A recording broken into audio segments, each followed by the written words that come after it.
Thanks everybody for coming through. Thank you, Gil, for coming through, bro. We appreciate you. Yes, sirs. Thanks for the invite. Hell yeah, dude. Yes, I mean, you're it's such not a every chill day you guy. get the 17th place on the leaderboards on the podcast. You know what I'm saying? Oh hell yeah! You actually made it on What? leaderboards. Yeah, 17th in the free for all. No big deal. No big deal. Dude, let's go. We'll talk about free for all. I only got to play a little bit because I was like smoked. I literally was on like 4 hours of sleep. Tried to take a nap. Woke up 45 minutes late. I'm curious to know what your insights are on The week is on the free for all was because TLDR I wasn't a fan, but there's Was it literally just like stomping the newbiest player? no. So there's a lot of people complaining in Discord, and there's a lot of people who had fun. The general consensus was if you weren't a warrior, you had less fun. Yeah. Because warriors, that's kind of like their thing, right? If they're thriving, if they're in the melee brawl of 5 different people, if they're able to hit people, they're getting rage. They want to be in the center. It didn't feel great if you were a priest or a hunter because generally all the melee would just turn and chase you down. Yep. Rogues, I feel like, couldn't utilize their strengths as much because it's hard to get out when there's people everywhere. Yeah. I thought it was fun. I mean, as long as you don't take it serious, right? Then it was fine. It wasn't meant to be like representative of what the combat is in the game. For sure. It was more just chaos, right? I mean, you could say that that's what a normal match would be. Throw in some PvE mobs, and then 6 random players could just meet in the field somewhere. That's my experience in solos a lot as hunter. Oh look, there's a hunter. Fucking kill the hunter. It's like a rogue priest warrior, and they're all running at me at the same time. It's like, you guys. Like, you know what I mean? There was a fight where there was a priest, a hunter, and a rogue fighting each other, and I walked around a corner. They all just turned and just started W keying. I'm like, okay. Yeah, it was definitely like public enemy number 1 if you're a hunter in the lobby, which is fine. It just definitely was like I'm gonna have fun tomorrow, right? It's all good if I don't enjoy free for all. Is basically my point.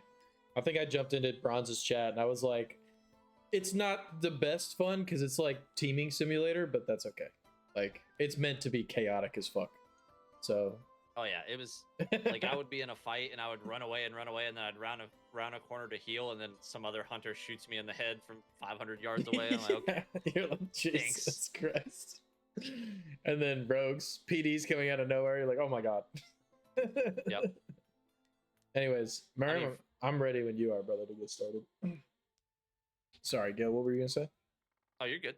I was just gonna say that my Fred Bob, my mod, just stream sniped me and chased me around the map for about an hour. So that's that was hilarious. Cool. Yeah, that's hilarious. He does all your editing too, right?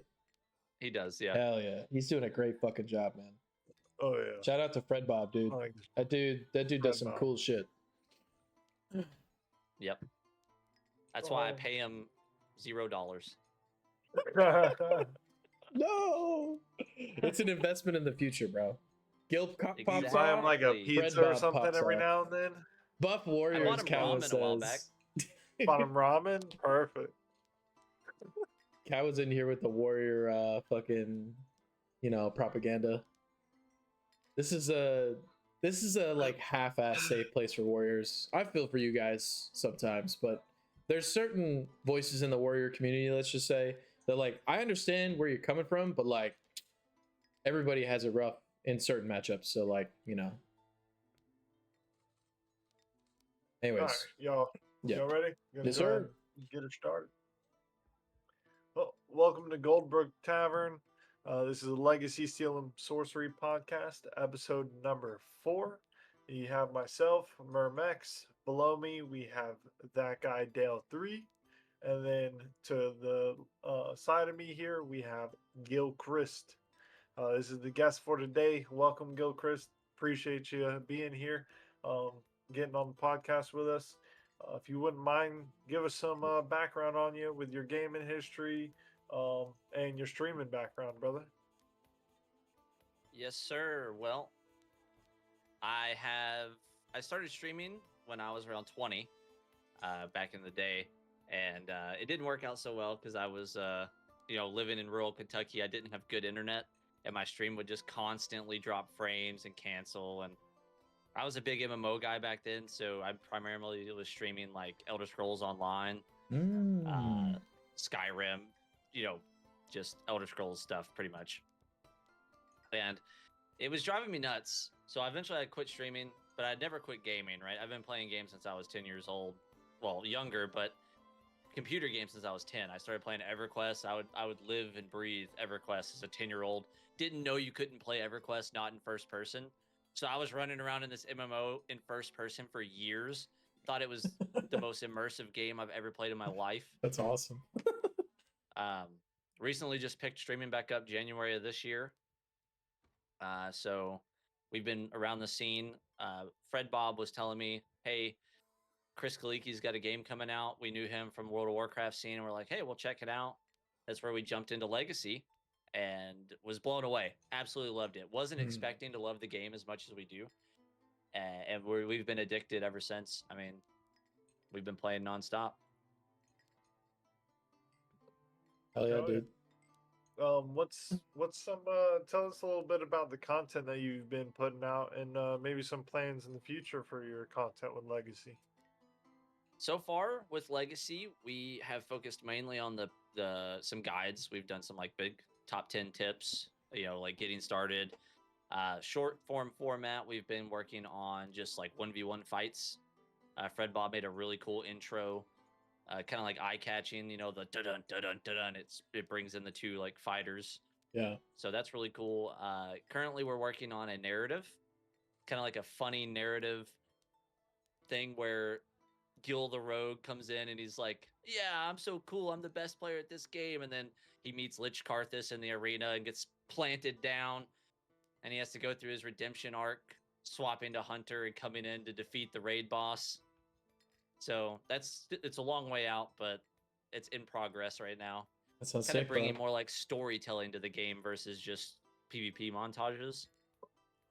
And in the future, I really want to bring some like RP to the game, provide some RP content for YouTube, because there's plenty of other dudes out there you can watch for PvP that are going to be better than me. Yeah. So I feel like I need to focus on the funny and the role play, running around, talking, meeting friends. I don't know if you guys saw my little Rat Lord clip where I found that random dude who was just like tripping. Yeah. Yeah, just that guy was on something, man. Bro. Holy. Just fun interactions. Yeah, I definitely think the game has a lot of room for expression, just different styles. It doesn't have to just all be PvP.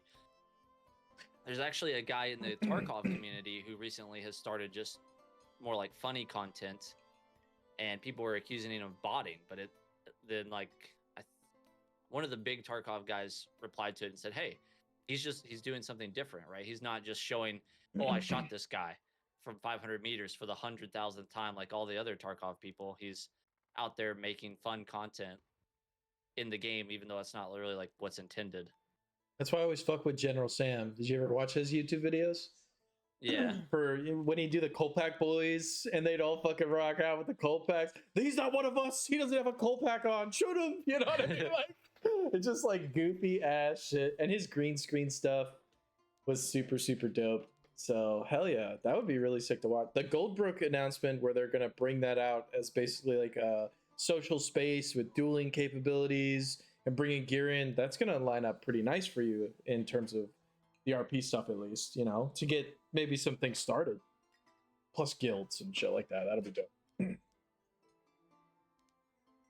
Yeah, I mean, going into that, dude, Goldbrook, sounds fantastic. I mean, how many games like this have a communal area where you can go in and hang out with other players?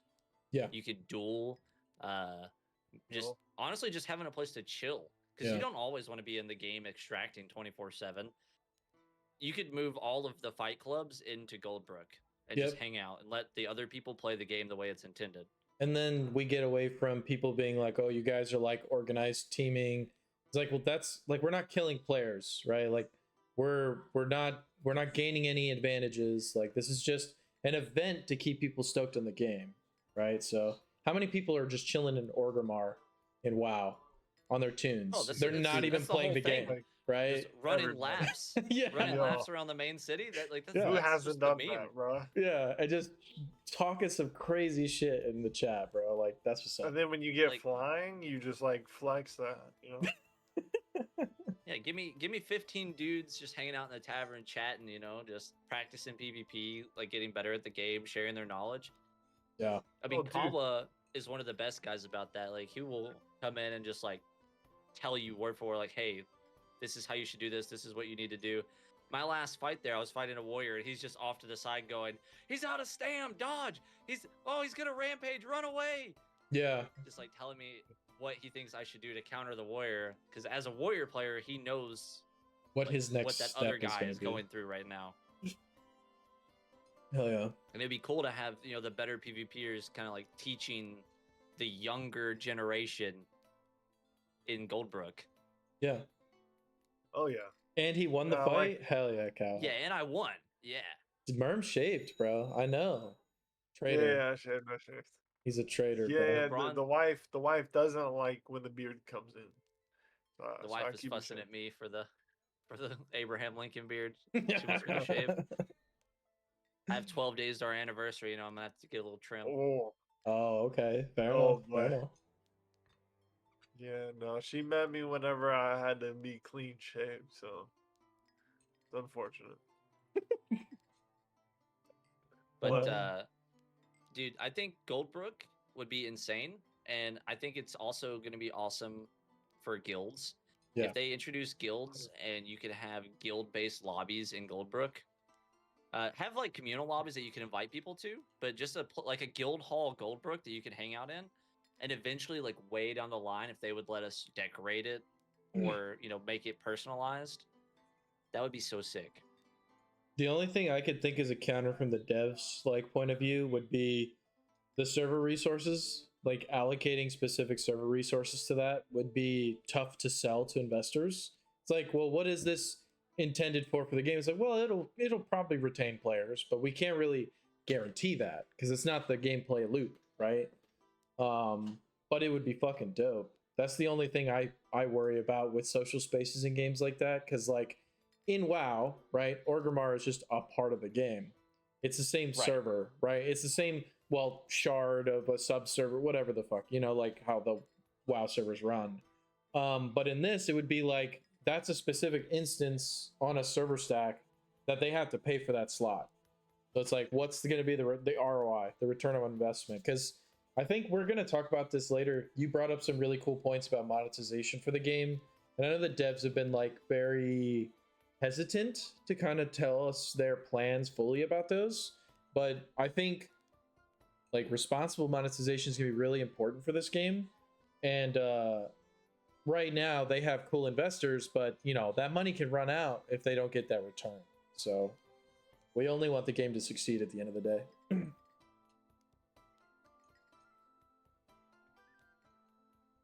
Oh yeah, no, and I think they've already confirmed like at least 15 people can go into the Goldbrook. But I already know one thing: if they do like open that up and you can kind of like just access it with all your guildies, once the guild halls out, yeah, I already know I'd be hosting like guild 1v1s, like some PvP tournaments for the guildies, and have like some reward set up, and then so the winner goes in and gets like, I don't know what the reward would be, but it would be something well worth it.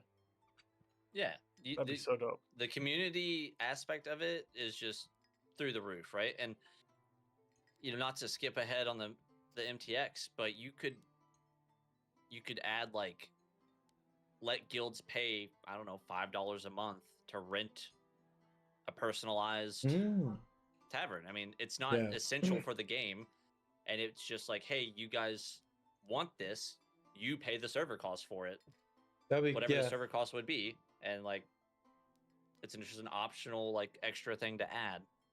Yeah, that's a good idea, because that would definitely help them not have a counter argument monetarily to it. That'd be a sick idea. And it's like, how many of these players are like MMO players, right? That have been used to paying $15 a month forever per month, right? Or more, if they're doing annual stuff. Yeah. So I feel like this group is not the free to play group. So you have some leeway in terms of like, hey, would you guys be down to pay for this, right? You're getting something in return, obviously. And if the game did move to the free to play metric, how do they make money? Well, they sell things like guild halls for a premium. They sell, then it becomes the microtransactions, but things like that, like personalized, like player housing has always been a crazy just idea, and ESO a lot of is so good at companies it. don't get on it. Yeah, a lot of games don't get on the bandwagon. Yeah. And like you said, I think a big part of it is server usage and making sure they allocate those resources for it. But it's very different in a game like this. Like, to be realistic, this is a PvP extraction game. So it's going to cap out at, 50 to 100,000 players. It's probably never going to maintain more than that. Right. It's not going to be, World of Warcraft with 6 million people playing and like everybody wants their own house. This could be, 50,000 people split into guilds, and only the guilds have like a Goldbrook or whatever. Right. Because Final Fantasy is massive, but they have limited player housing. They do. Not everyone gets their own house. You have to like bid on it and shit, right? Yeah, you have to bid on it. Yeah. So there's limited amounts.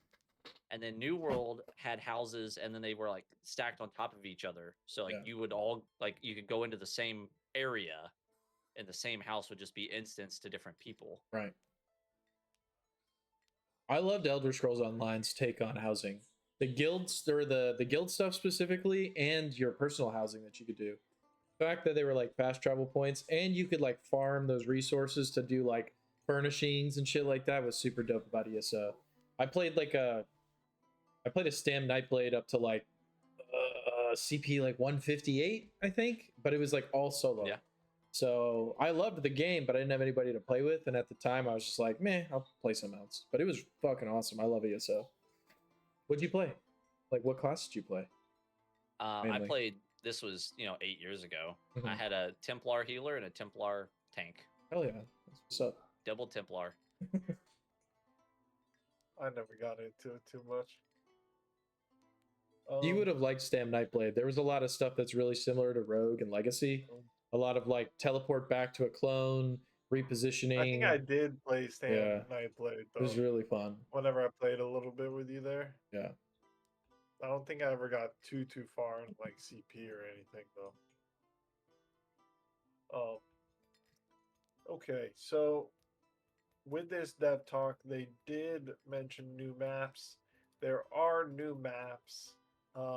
One being Goldbrook Night, and the second being the dungeon. Goldbrook Night, obviously there's a little bit of a fog in the game.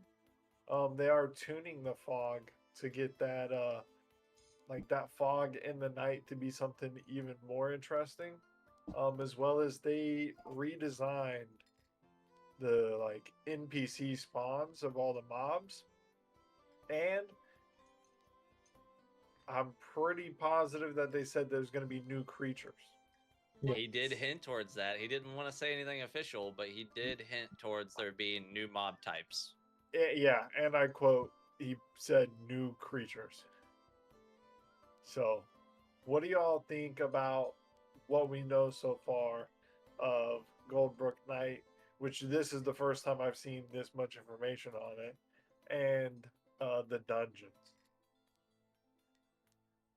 So for nighttime, that's pretty traditional. If you think of like Tarkov, I didn't play a whole lot of Dark and Darker, but it's all inside. I don't think it has day and night cycles. But Tarkov had this. You would go into the map in day or night, and stealth perspective, rogues are going to be like the kings of this, in my opinion. Depending on the lighting, it's already kind of difficult to tell where rogues go when they go into stealth. Add the extra shadows and stuff, and I think Greenwood Night is going to be like the rogue haven. Oh my god. Which Yeah, and you ain't I'm kidding. gonna love it. and that might be the case if the dungeon if the dungeon map is a lot more close quarters, it's a lot harder for rogues to stealth and kind of like get away because traditionally dungeons are more linear. We haven't seen the dungeon map yet, so we don't know what it looks like. Yeah. But outside of some concept art, but if the dungeon map is more linear, it might be harder for rogues to do what they want to do. Whereas nighttime Greenwood might be like their playground. They're just dipping in and out of shadows, coming for all the people. What do And you it's going to be probably awful for hunters and priests because everyone on the map can see them with their abilities. And if it's nighttime, they're just going to shine even brighter. Yeah. I can just imagine already seeing a priest just like, just way, way out because it's dark. And you just see that fucking light, heaven's ward coming down. Yeah. Bro, they're done for.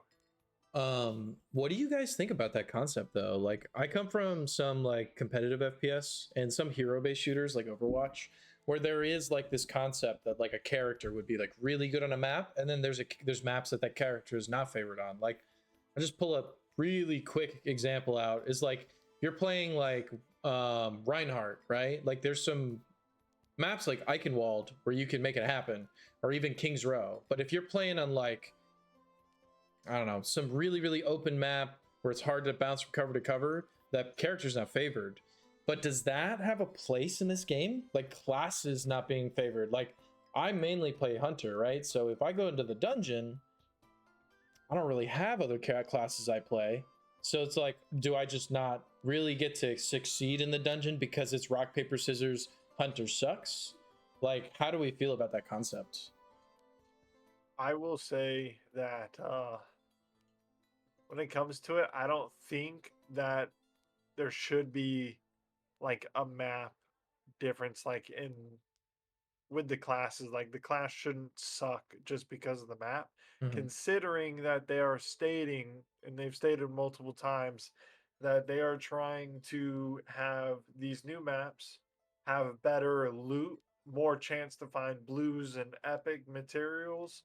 Um, so they want to start drifting the like player base that has so many hours, that has done everything, to try to shift over there and allow the new players to still play through Greenwood, and there will be less, of the sweats per se.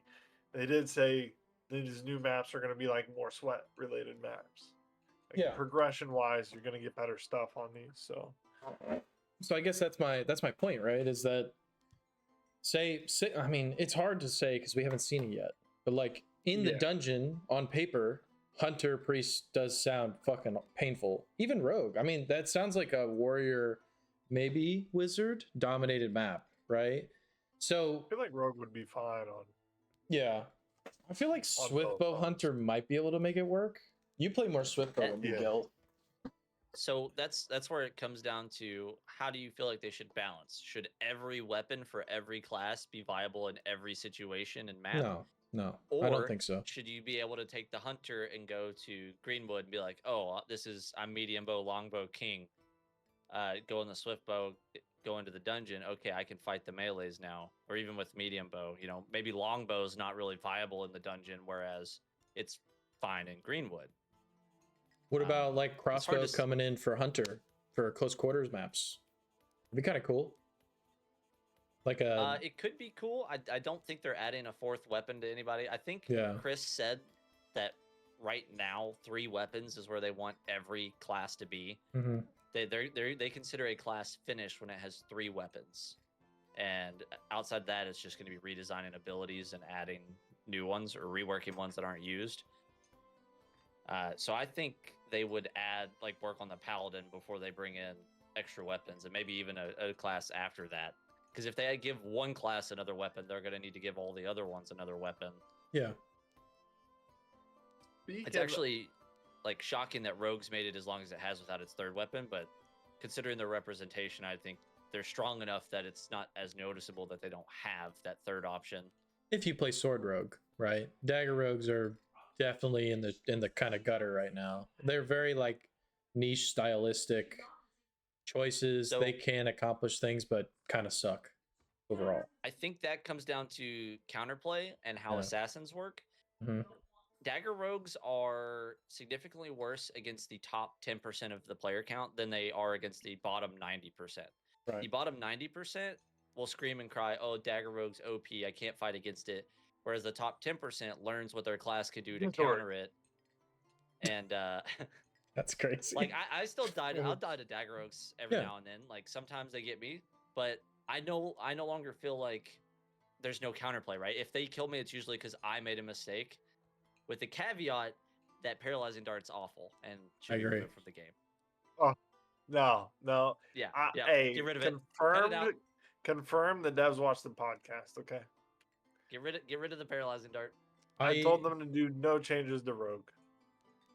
Hear me out though. Maybe I don't know. It's like I feel like anything in the hands of a rogue that limits mobility when the best counterplay to fighting a rogue is being highly mobile and evasive. But I was gonna think like maybe instead of paralyzing dart, it could be like a slowing dart. But that also seems fucking awful because we all know how it feels to get like shot in the legs by a hunter and get that slow debuff on you. That shit lasts like kind of too long. It can set somebody up for like a really unfortunate death, right?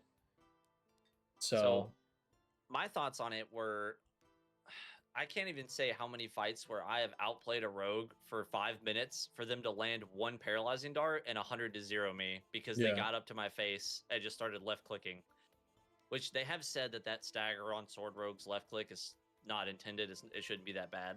Right. So hopefully that gets reworked at some point. But if rogues have the 3 different claws with the 3 different elements, why wouldn't they have their tools provide additional parts to that resource? So poison dart to go with poison claw, a disease dart to go with disease claw, and then maybe a shuriken that they could throw to give bleed.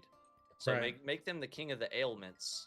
True. And not just, hey, you're stunned for 3 seconds, I'm gonna walk up to you now and negate like whatever you can do to get away. True.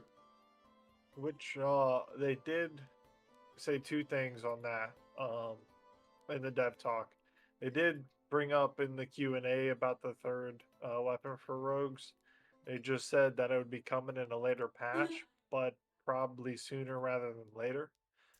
So rogues will be getting their 3rd weapon, not this patch, but in the next patch.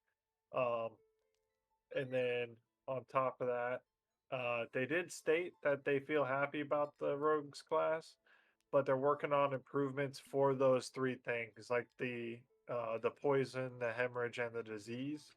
And they're looking at kind of not reworking them, but improving those.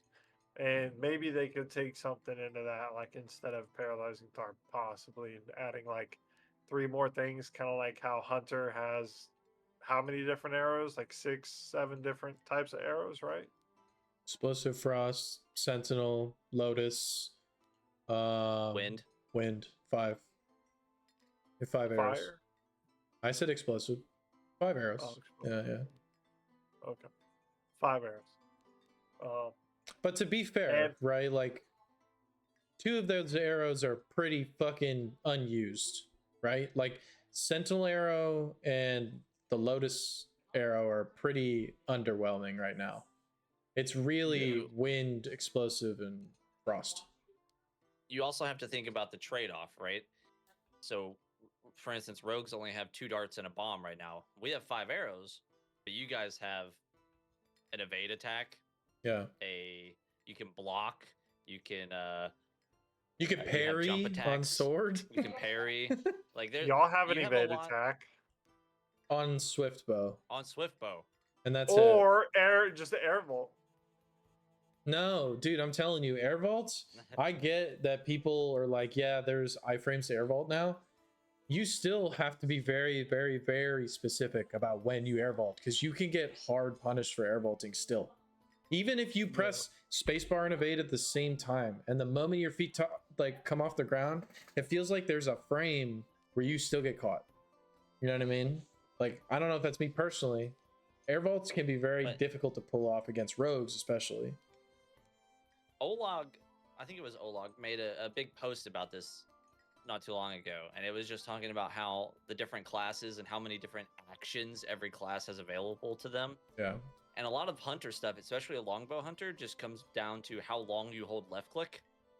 Yeah. And that's fine. That's the hunter archetype. But I think having versatility in the different types of arrow that you shoot is what kind of bridges the gap between not having all those other things you can do.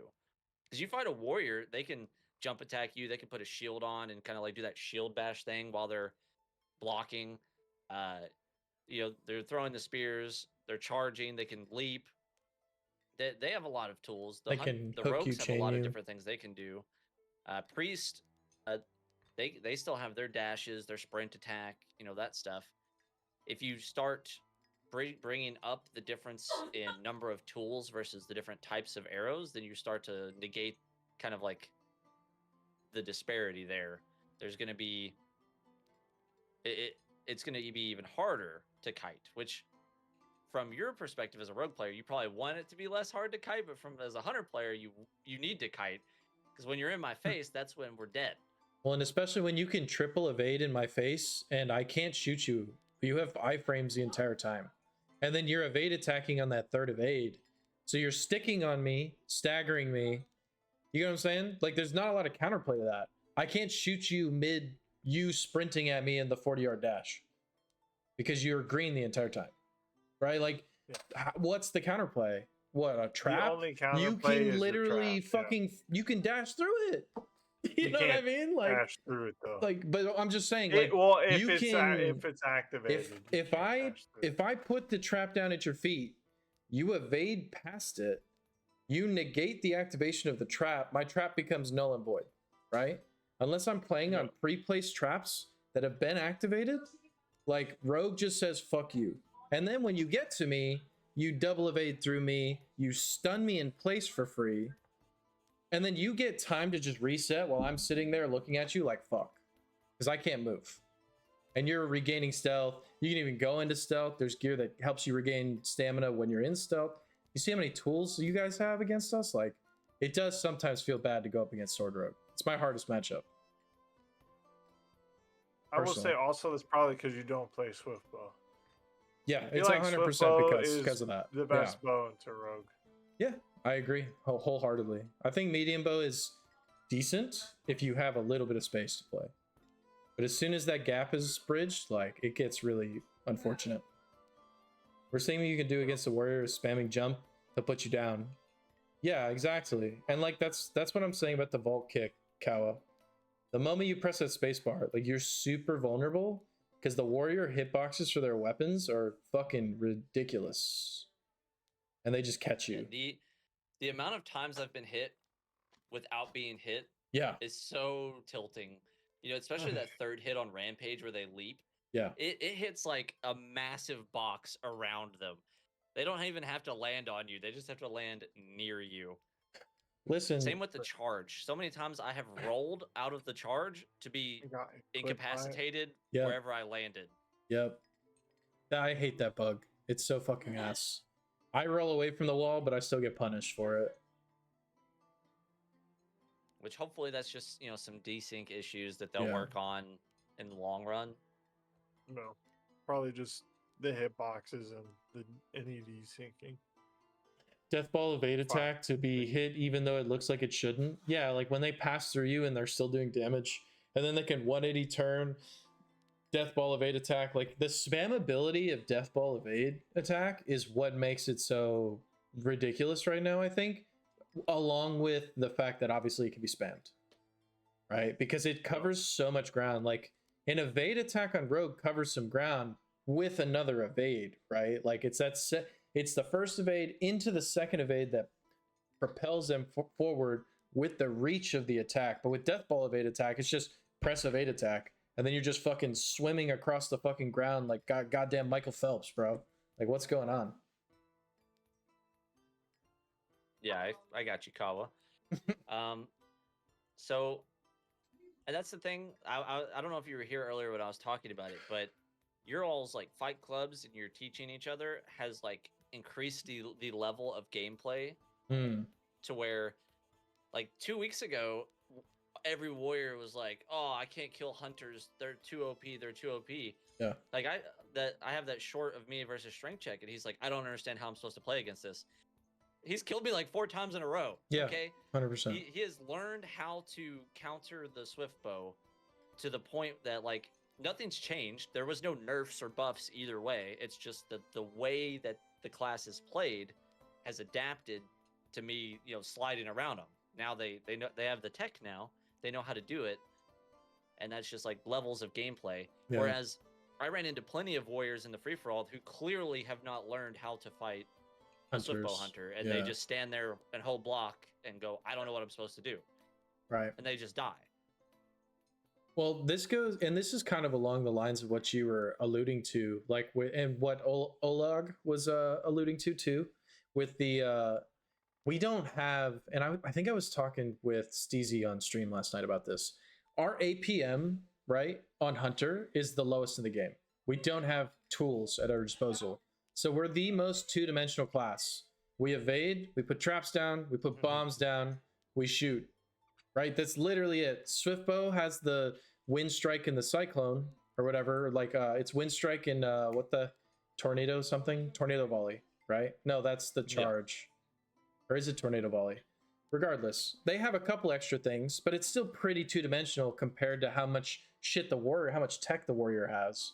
So what I've been like saying is like, could we scale back bomb damage scaling? Could we scale back sentinel strike scaling? Right? Could we scale back maybe some of the swiftness generation on long or swiftbow and just swiftness generation across the board, maybe even, and just give us some more tools at our disposal, man? Like, give us some things to be less readable to the rest of the cast of characters. Because, I mean, even fucking Priest has a million fucking attacks compared to us.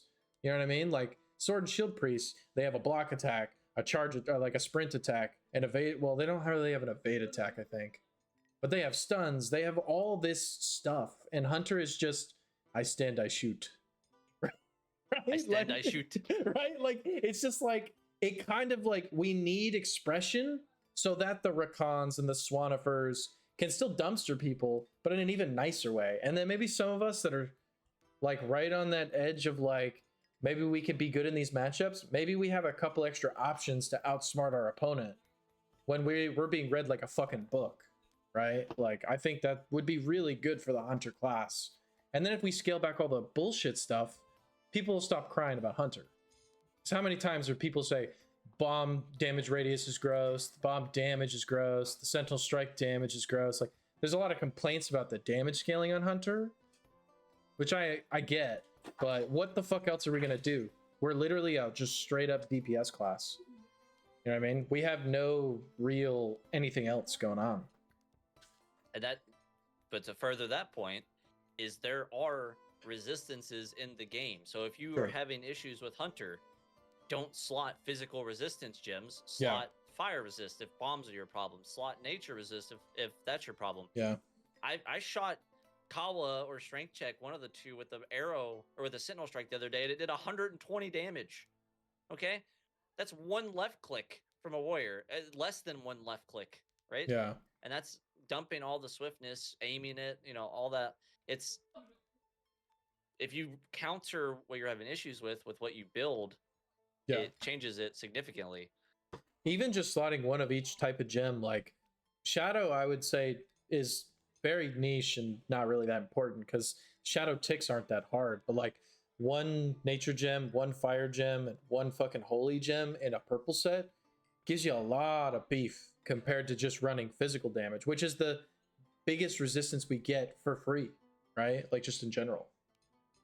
I will say Shadow does have it's niche though. Like most sword rogues are gonna have what I always call the do-rag, because in your blue and or in your white and greens it's a do-rag, pretty much.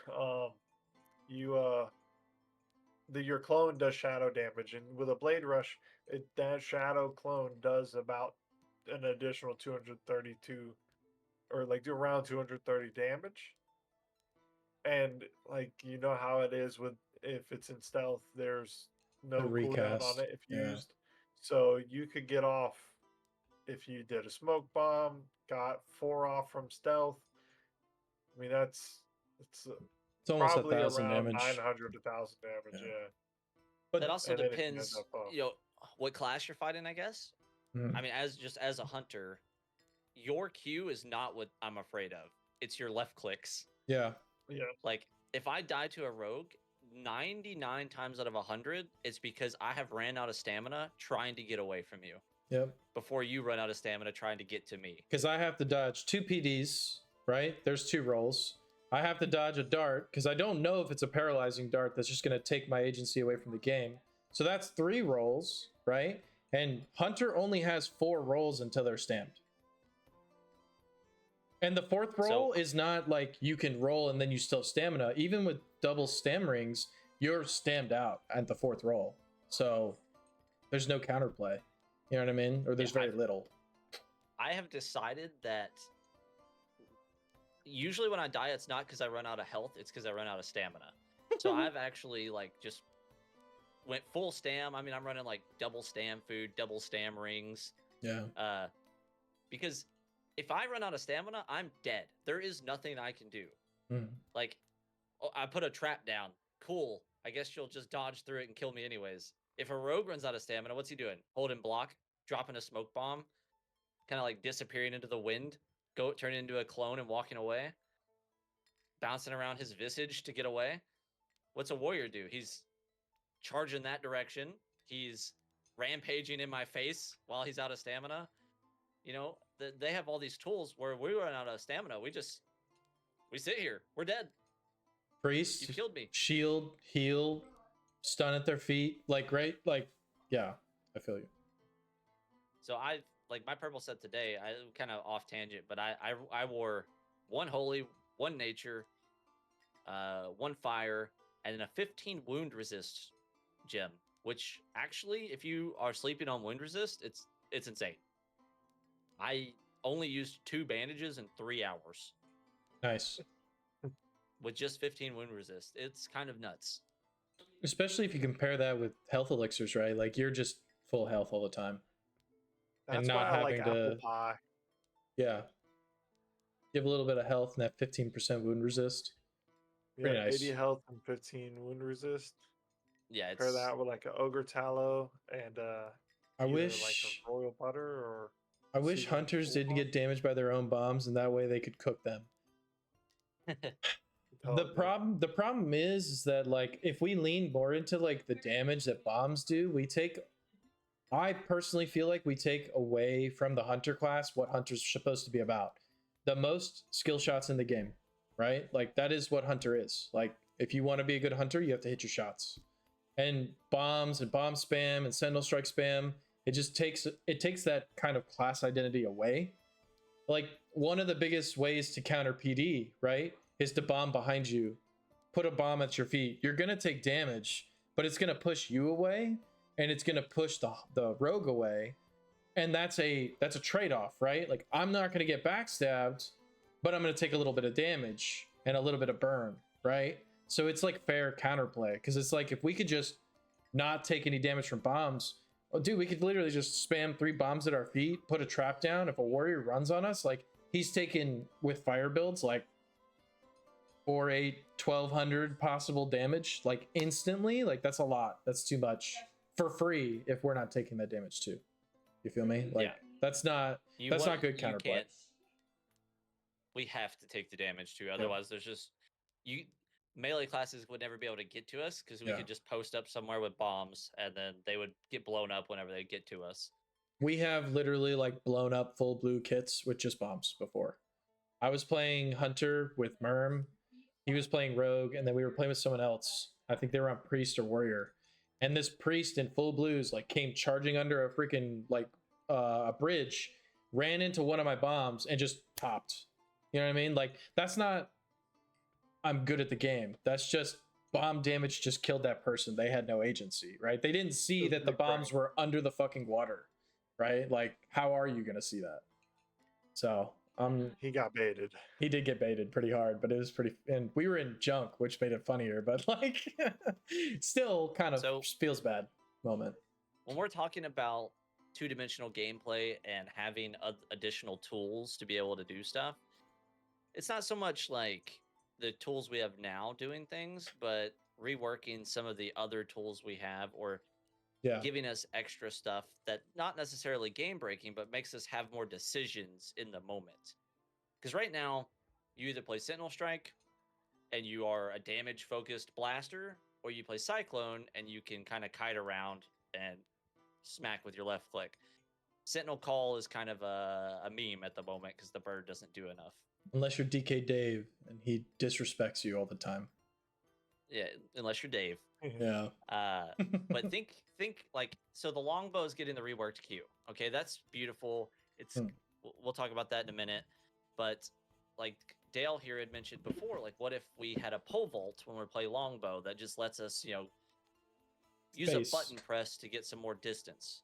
Because it takes a year to load up a left click on the longbow, and if they just one evade attack through it, they're at you by the time you could charge another one, right?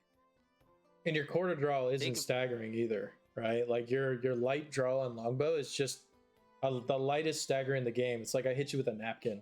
You're still coming at me full force. But it's a longbow. But think how cool it would be, if we had, I don't know, a grapple arrow that we could shoot into a high spot and kind of just like yoink ourselves up there. A bola or something that you could just like yeet at somebody chasing you and kind of trip them. Yeah. Just like something. Various different things. Just other tools that aren't just I'm putting a bomb and I hope you blow up on it. Yeah, getting the speed and armor is actually insane. But I have some counters to that too, personally. Do we want to just go ahead and get started talking about like all the stuff they talked about for the classes coming up in the new patch? I think this is kind of the perfect time to transition into it. I can open up into Hunter here. Yeah. Since we're already on the topic. So with Hunter, a couple things that they did state. One with something that's currently, I don't think it's out right now, but they did say it's coming in the next patch. Is the bomb limit. Obviously, you can send out a shit ton of bombs once you have the energy. Commonly, it's used on Morthog a lot. They're limiting your bombs to only be able to have 3 out any given time. So that's a change that's coming the next patch. They got a new trait called Windrunner, where you sprint 60% faster and gain a large amount of armor for 5 seconds after evading, and that's on a 30-second cooldown. So that is a new trait for hunters. And they redesigned the longbow skill. Commonly, the Q is default, from Eagle Stance to Thunder Arrow, which if you fire a Thunder Arrow that deals physical damage to all targets it travels through, if it hits the ground, the arrow will create a shockwave that deals nature damage and knocks enemies away, and it costs 30 energy. I believe that is all the comments made on Hunter. Let me know if I missed anything, but real quick on Thunder Arrow though, they said that the tooltip is wrong. It will be doing electric damage, not nature damage, so it won't have nature damage scaling. Real quick, Krizak, trust me, I'm not forgetting medium bow. There's a reason that I've been running medium bow for the last week, right? Because it's the most versatile bow I think in the arsenal that isn't kind of overtuned right now. It is still really, really fucking disgusting. If you catch people in a stack, like the medium bow is to Hunter is the sword rogue, is like swords to rogue, right? Like if I can catch someone in a stagger chain on medium bow, you die. I'm gonna stagger you. I'm gonna, freaking, I'm gonna Q you with a freaking explosive arrow. I'm gonna stagger you again. Like it's disgusting. So, don't get me wrong. I'm right there with you, but we're talking about more holistically the Hunter, not just the bows that are super, super broken. I want to hear your guys' opinions on this because Windrunner specifically, right? It sounds like goated as fuck. With one caveat, we can't choose when to use it. And that's a huge downfall to the ability. how many times have you been in a fight on Hunter, especially Gil, because you play a lot of Hunter, where you tank like 1 or 2 hits and then you dodge the third because you know which one is going to be the scariest, right? But there's moments where that armor buff and that speed buff would be really important, like Rampage, right? But what if I just dodged a PD like 5-10 seconds ago? And now I don't have the armor bonus. I don't have the speed bonus, right? And I'm getting rampaged on, and I needed Windrunner for the rampage, not for the PD, right? That's my only caveat to this ability, is that it sounds ridiculous on paper, but it's going to be underwhelming as hell because we can't choose when to use Windrunner. And it's on a 30-second CD, bro. Like, that's a long time for a lack of agency. You know what I'm saying? So That's a great point. Merm, as the rogue player, can you tell when your sharpened blade is up? Or do you just have to have a feel for it? Nope, you just have to have a feel for it. So that same caveat there is, you're gonna have to just, until they give us buff timers and stuff, we're gonna have to feel when it's up. Some counterplay options, right, is like you're fighting a dagger rogue and you know he's hit you with PD, and you could dodge, like you have it available, and you see him take the PD and he's flying through the air, so you dodge, proc it, get your 50% bonus armor. Now his backstab does half the damage. True. However, like you said, if he forces you to use it before then, you're screwed. I think it's more going to be better for repositioning in fights. Yeah.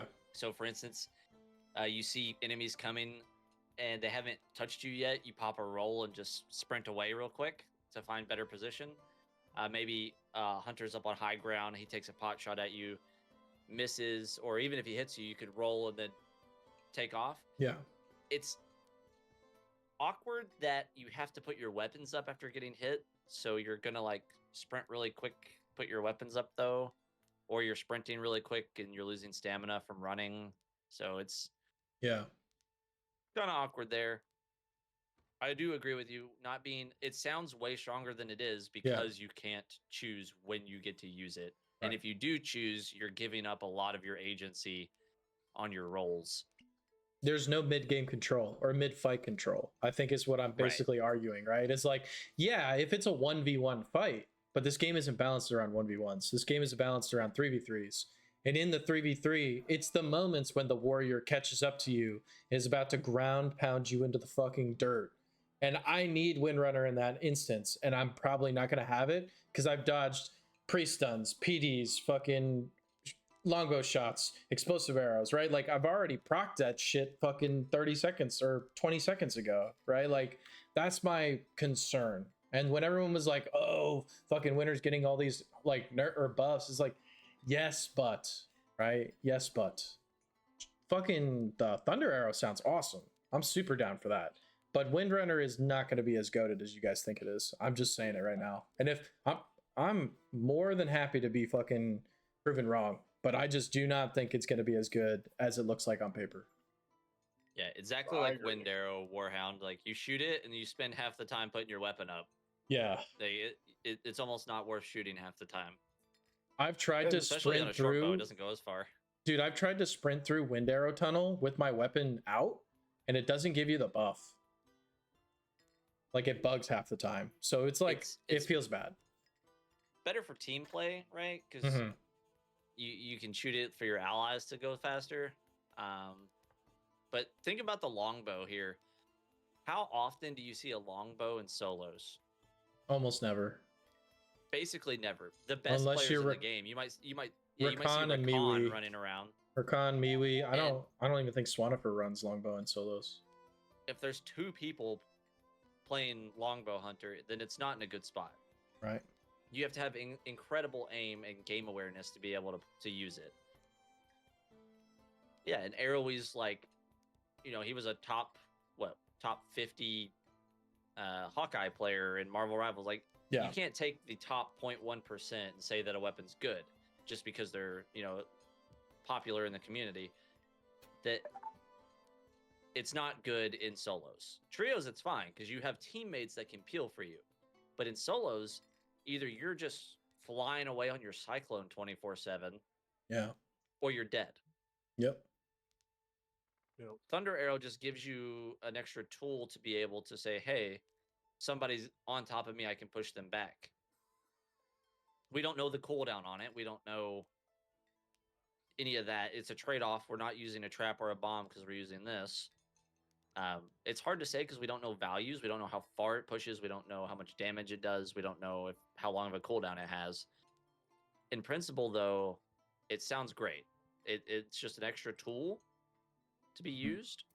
Yeah, and it does pierce. It goes through. Yeah, it goes targets. through and then makes contact with the ground. So half the time, they will most likely, they're not even aiming it at a player, though. You're going to be aiming it at people's feet. Right. Yeah. Maybe in the dungeon, like you shoot a wall behind somebody and try and blow them to the side or something. But I think it's great. Obviously, longbow needed something because the longbow queue was awful. It was only ever used for trolling or camping extracts, trying to one-shot people. Yo, I can already see this ability. Get 3 hunters in a game, 3 longbow hunters. Fucking Cyclone, get up in the trees, and then just wait for some dudes to pass by. Every one of you cues at them, so it goes through them, hits the ground, and then you get double off of everything. Think about longbow Q on the rickety bridge at Goblin Lever. Oh. Like griefing a team that just killed Morthog, Right in the middle literally of the like bridge. full of purples or something. You're hiding up in a tree or something, and then you guys all die and no one can loot your shit. Like GG, get fucked. So interesting. Griefer. Yeah. Probably shouldn't even have said that. Like, no, you should have. And What if they gave Swiftbow block? No, I don't really feel like hunters should get a block. Swiftbow arguably could get a parry, like with their right click. Maybe not as strong of one as the other classes get, but it's very interesting. I mean, it is cool that Swiftbow gets to slide around and stuff. Swiftbow probably has the easiest job of kiting when it comes to an enemy has gotten on your face. And then just to rehash the old topic, Sentinel Strike too strong. Yes and no. Okay. What is the option for a hunter, a Swiftbow hunter, against a rogue, a priest, or a warrior if they can't shoot a bird?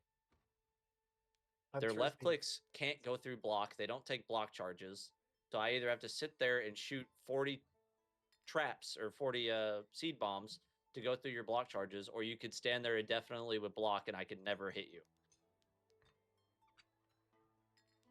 Like, everyone who says it's too strong, what's the counterplay there? I mean, yes, the swiftness gen's too high. I've said for a while that I think the bird needs some sort of cooldown so they can't come out as often. Maybe like a 5-second cooldown or 6 seconds. I don't know. It'd be interesting to play with. But if you're a priest, warrior, or rogue and you're complaining that you're getting hit by birds, you can dodge it, for one. It's the only thing that they're going to stop to spend swiftness on.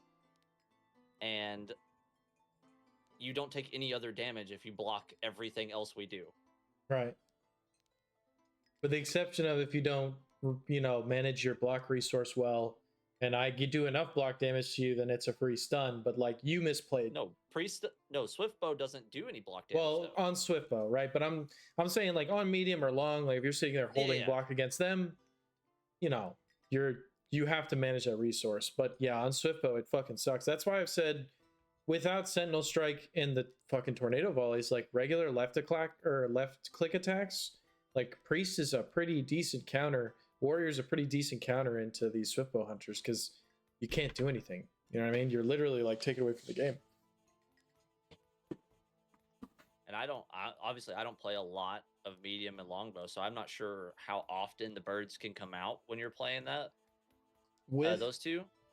So with a Hunter Shrine, full charge shot with a quarter draw shot will get a swiftness or a Sentinel Strike off. Without the Hunter Shrine on, it's about full to 3/4 charge longbow shot plus maybe 2 follow-up shots. You'll have enough sometimes, maybe a 4th shot. On medium bow specifically, without Shrine, it's like 5 full drawn shots. And you only get swiftness for full drawn shots, right? So if you lob a couple limpies in there, you're not getting any swiftness for that. And then with the hunter shrine, it's like four full drawn, and that's not counting evades. That's just like straight up shooting into somebody, hitting a target. It's about 4. Give So hunters a dead zone. No, no, World of Warcraft, please.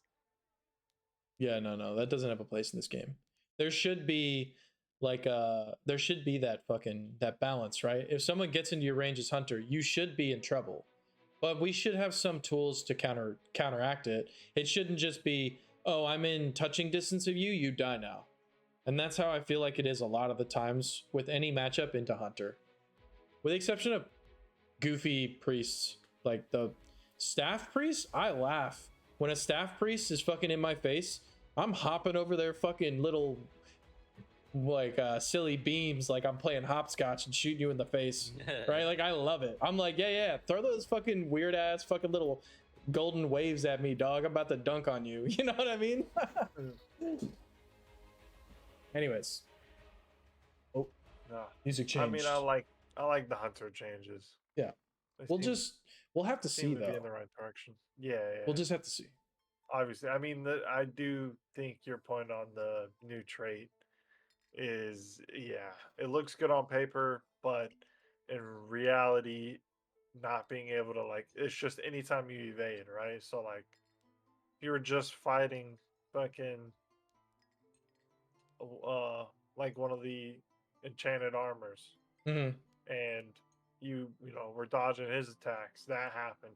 Now you're in a fight, you already have that on cooldown for 30 seconds. Yep. Like it, Yeah, you don't know when it's coming up. Right. And No. the talk about sharpened blade, right? You have you choose to use sharpened blade because you have to full charge attack. Yeah. Right? So like there's an piece of player agency there.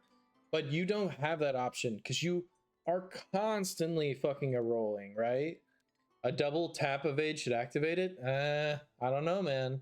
Just think about it. There's gonna be times where you can't. You don't have the resource to double evade, right? We're not rogues. We can't evade fucking 8 times before we stam out. We can evade 4. Maybe like a second click, or maybe a roll and hold activates it. Right? Something like maybe that. Maybe they could do it like off of an air volt or something. No. Then it also might become too strong if you do give us too much control of it. It's hard to say based on the values, right? Well, they said the values were going to be the most flexible part. They were like, don't even look at the 60% and the large amount of armor. Like, that's going to get changed. There's just like, here's a cool idea that we're on the fucking chalkboard with it. Right. I think the craziest part is getting away from players. If you are able to disengage combat and you have that up and dodge rolling without your weapon, and you get 5 seconds of 60% move speed, you're looking good, right? Like you're taking off. It's gonna be hard for them to catch back up because every 30 seconds you'll be able to roll and get a bunch of move speed again. Same with chasing, because I know you play a lot of longbow. If you miss your shot, they're probably gone. Yep. If they're just W keying in the other direction by the time you put your bow up. And takes a fucking act of Congress to put my longbow away. It's like fucking clink, clink. Put it up my ass real quick, and then all right, boys, I'm ready to go again. You know what I mean? Like it feels so delayed. I think that's just sheathing in general is pretty delayed, which I'm fine with. There's some moments where it feels bad, but like the Sentinel Cyclone, chasing or evading, and you're constantly having to like pull out your bow to rock out Sentinel Cyclone, and then you're having to put your freaking weapon away, just constantly, right? Like that feels a little bad, but I don't know how they would fix that. Kind of a segue, but do you feel like abilities should not pull your weapon out? Depends on the ability. Trap, why do I want my weapon out? If I'm running away and I just want to toss a trap behind me, why does it have to pull my bow out? If I'm playing a rogue and does Phantom Dagger pull your weapon out? It does, right? No. I don't remember. I'm not 100% sure. I don't think so. I don't think it does. Nope. I'd have to test it. Phantom Dagger, grapple. Phantom Dagger. And then if you- neither do the so- priest abilities. You can literally just stun and fucking star without your weapons out. So yeah, fuck that, bro. That's bullshit. Why does toss in a trap pull my weapon out? Why do I have to put the bow back up? Yeah. Sung just posted a new wizard screenshot. Oh shit. Well, I have to look at it later because we got the Discord right here. But hell yeah. So that wraps up the hunter. To go into that though, they did give a little bit more snippet on wizards, boys. I didn't take a screenshot of that. Whoops. I got it right here. I don't have a screenshot of it, but I wrote down notes from it. So they did say the wizard's gonna have on-demand burst damage, and they literally said the best evade. So wizards will have the best evade, and they're gonna have some sort of ability or abilities that manipulates the battlefield. So he hinted at that, but didn't go into any more depth about it. But there's going to be some abilities that can apparently manipulate the terrain or something like that. So I feel like it's going to be zoning, right? I feel like that makes the most sense. It's got to be. Bunch of fire on the ground or some shit. Put up a wall or some shit. I think for sure we can count on it being all the moveset from the red mage. Giant fireball, little fireball, ground effect fire, and flamethrower. I think all those are probably going to be options. We know that frost damage is in the game, and surely frost arrow is not going to stay the only source of that. Right. So maybe a blizzard attack, maybe we heard shatter, right? So maybe like a frost nova that you can like pop. I think they talked about frost nova, didn't they? Like last week, and then crunch. Mm-hmm. And then we know lightning is in the game. I would assume the wizard's not going to get any sort of nature spell. That would probably be exclusively to poison and hunters. And so and he said that the wizard's going to have the most versatility as far as the number of spells in the game. Yeah. And the interesting mechanic we need to know is he said that you will go into the map and collect stuff for spells that allows you to cast spells. Yeah. So it's really going to be very interesting versus like, is it a resource thing? Are wizards that do poorly extracting? Are they going to struggle to have spells to cast? Are wizards that dominate? Are they going to have just like a huge library of massive choices to do with spells? We don't know. Yeah, but I'm curious to see how that works. Then they talked about highest damage, but the lowest, or damage on demand, but they have the slowest energy regen. Yeah, at the lowest HP, the most squishy, and they're very energy dependent. Will spider food be ridiculously OP for the wizard? If they are able to cast a lot. They said they're going to add a potion that refunds mana or energy. Or the energy, energy potions are coming, boys. For what it sounded like, they will probably be able to cast more than 2 spells. I'm going to assume 4 to 6 before they can't cast. Yeah. I feel like Wizards' biggest downfall is going to be third parties. I feel like we're going to be a little bit, not as ridiculous as Dark and Darker is, but I feel like it's going to feel a little bit like Wiz and Dark and Darker. Where if you get third partied and Dark and Darker on Wiz, if you're not running Spell Overload, which sorry to bring up Dark and Darker, but I played a lot of Wizard and Dark and Darker, you're fucked. Like, you're just toast. You ain't got nothing to fucking do. You don't have any buttons to press. You run away like a little wuss. And you pray that some rogue doesn't come out and clap your cheeks. And I feel like it's going to be same. A little bit. So, what do we think Wizards is going to do as far as weapons coming out? And what I mean by that is, are they going to launch with 3 weapons? And are they going to be 3 generic Frost Staff, Fire Staff, Thunder Staff? Well, do you think we're getting? They talked about a Frost Orb. They're going to be 3, yeah. They talked about Frost Orb and Fire Staff, guaranteed. Well, guaranteed.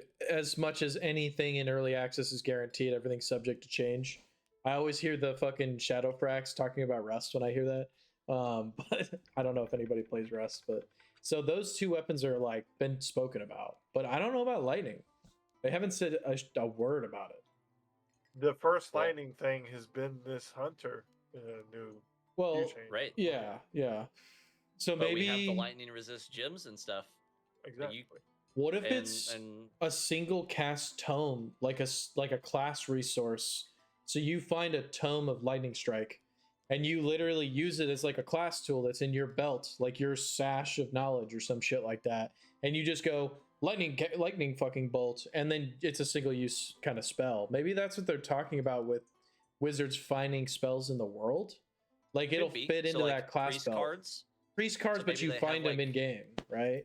Yeah, so maybe you play Frost Orb and you have your 3 different abilities plus your Q or whatever, and then your additional stuff is the ones that you find. So you're basically finding wizard cards that you can cast one-time use spells out in the game. Think of like scrolls in Dungeons and Dragons, right? You can imprint a spell on a scroll, and when you use the scroll like fizzles out, right? It like magically burns up.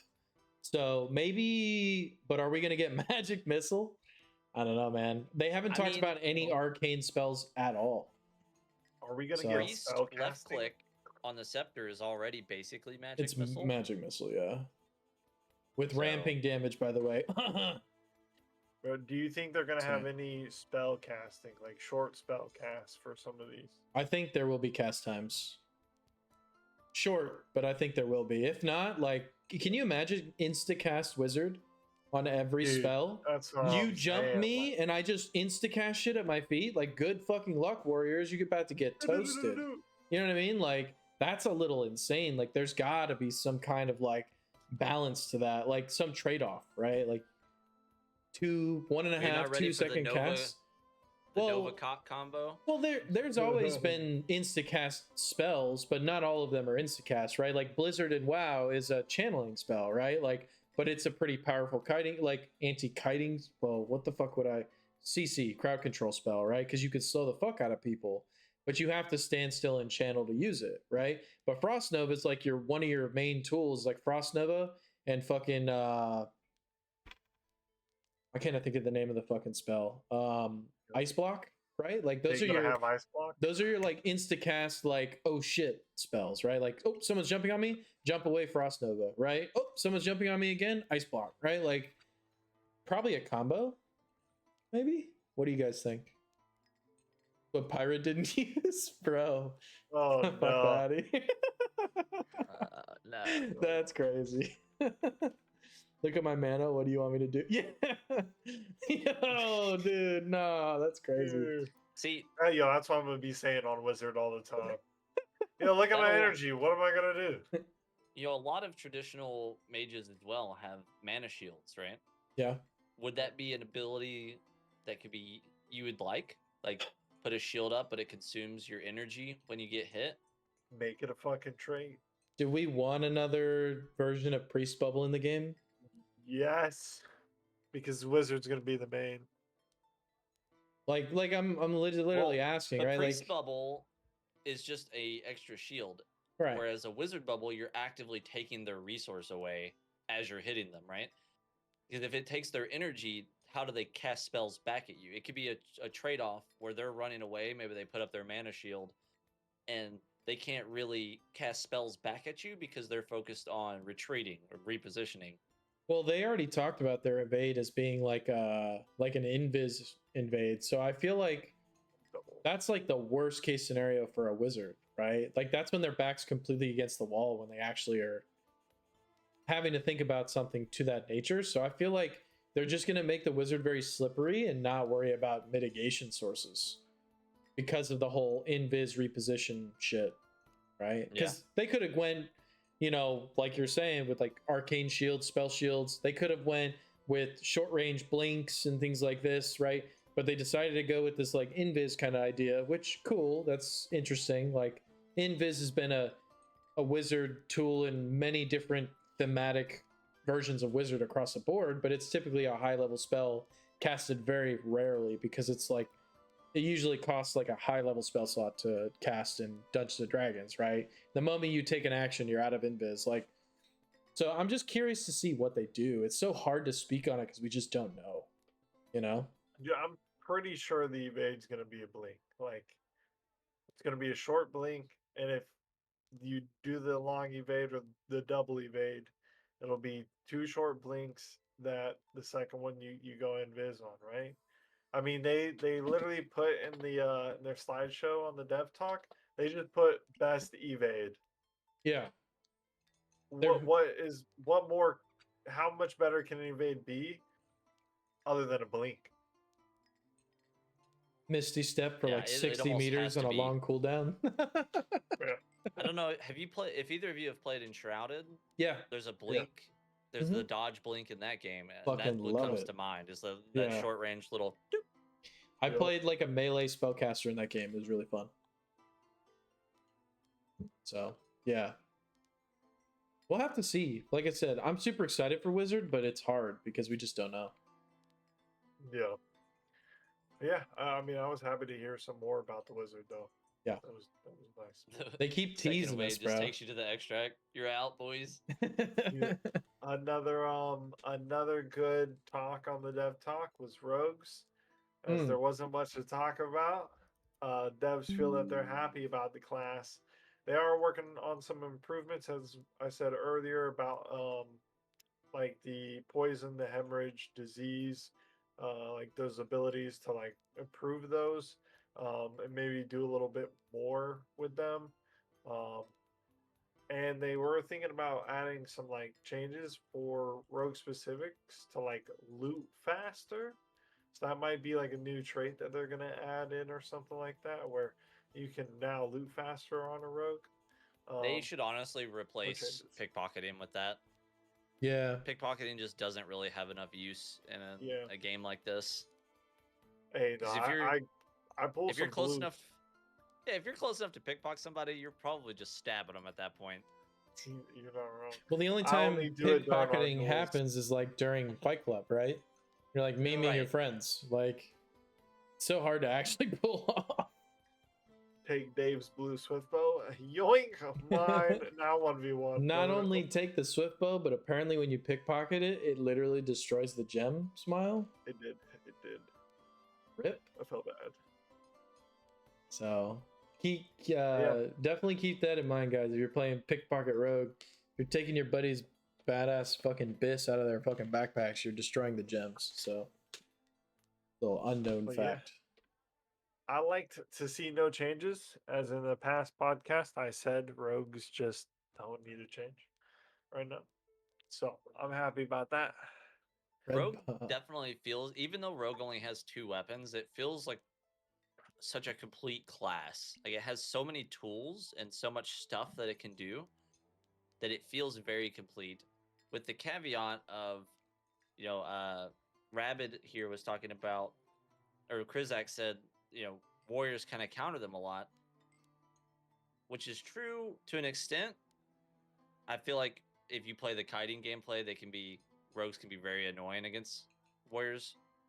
But the third weapon, we know that it's probably that like chain, and I forget what it's called, but it's like a chain with a blade on the end. Yeah. Do you think the third rogue would be kind of like a mid-range type of fighter, like to bridge the gap? The scorpion tail, yeah. So That could would they be like very interesting? Almost like swift bow, but for rogue, where they're kind of hanging out there and they're slinging it out and smacking? Then they can I would like it. Go stealth to reposition. They visage away, go to the other, reposition with that, then swing it back, smack them again. The Q could, I don't know, trip them. Yeah, they called it a scorpion tail. I remember that. Maybe the Q like sends it out and wraps it around your target's feet, and you pull them over, something crazy like that. I'm just looking forward to a new play style with Rogue. Honestly, whatever it is, I hope it's something totally different, kind of like how you're describing right here. Because you have pretty much 3 play styles, right? You have PD swords, you have Phantom Veil swords, and then you have dagger, which relies on PD. So you're pretty much PD dagger rogue, right? Like that's like the 3 main archetypes of rogue right now. Am I correct? Yeah, which I mean the sword rogues, like, yeah, you either have PD or you have visage. Oh, visage. Sorry, visage. Yeah, Visage, or I mean, there's only one play style for the dagger, so yeah, it's only 3 like really viable builds. What if Dagger Rogue had the ability to like toss some, like toss their? Well, that sounds a little magic-y. Maybe not. I was just gonna say, what if they had like another ranged option, so it didn't just be, I missed my 2 PDs on you, and now I just have to wait until one of them comes back so I could cheap shot you, right? Like, I feel like that's like the whole gameplay loop of Dagger Rogue, and that's why once you get the hang of dodging PDs, and you can look out for like the shimmer of like a rogue and invis, like you're almost not getting cheap shot if it's a 1v1, right? If you actually dodge his abilities. So what if there's another, I don't know. I don't even think it matters. We'll figure it out. Well, they'll figure out Dagger Rogue, I feel like, at some point. Or it'll always stay niche, unfortunately. That's, just returning to the Dagger Rogue is way more oppressive against the bottom 90% of players than it is to the top 10%. So many people, Dagger Rogue, there's no counterplay, there's nothing you can do. But then put your back to a wall. If you're a hunter, stand on the edge of a cliff. What's he do? He takes his PD and falls off the other side, right? If you have a cliff available, obviously, right? A big rock. If you're a warrior and you get PD'd, you just put your back up against something. Stabbing you in the front does significantly less damage than stabbing you in the back. Yeah. You have a brief moment during the PD stun where you can turn your character model too. So if they're looking, if they try to like evade through you or something, you can like spin real quick and like give them your front so that you don't take the full backstab damage. That's definitely a trick if you're struggling against fucking Dagger Rogue. They still do have time though. As soon as they get that off, if they don't automatically just hold left click, they do have time in the cheap shot to get behind you or just to the side. So just keep that in mind too. But most of the time, that is the best defense for it. It's at least something you can attempt to do, right? Like bomb behind you, turn around so you don't take full backstab damage, get the stagger off, like, and then maybe you don't get like chunked all the way down to like 20% health from one backstab, right? Oh yeah. But I like to hear not too much with the rogue. I like it. Going into priest here, 2 things.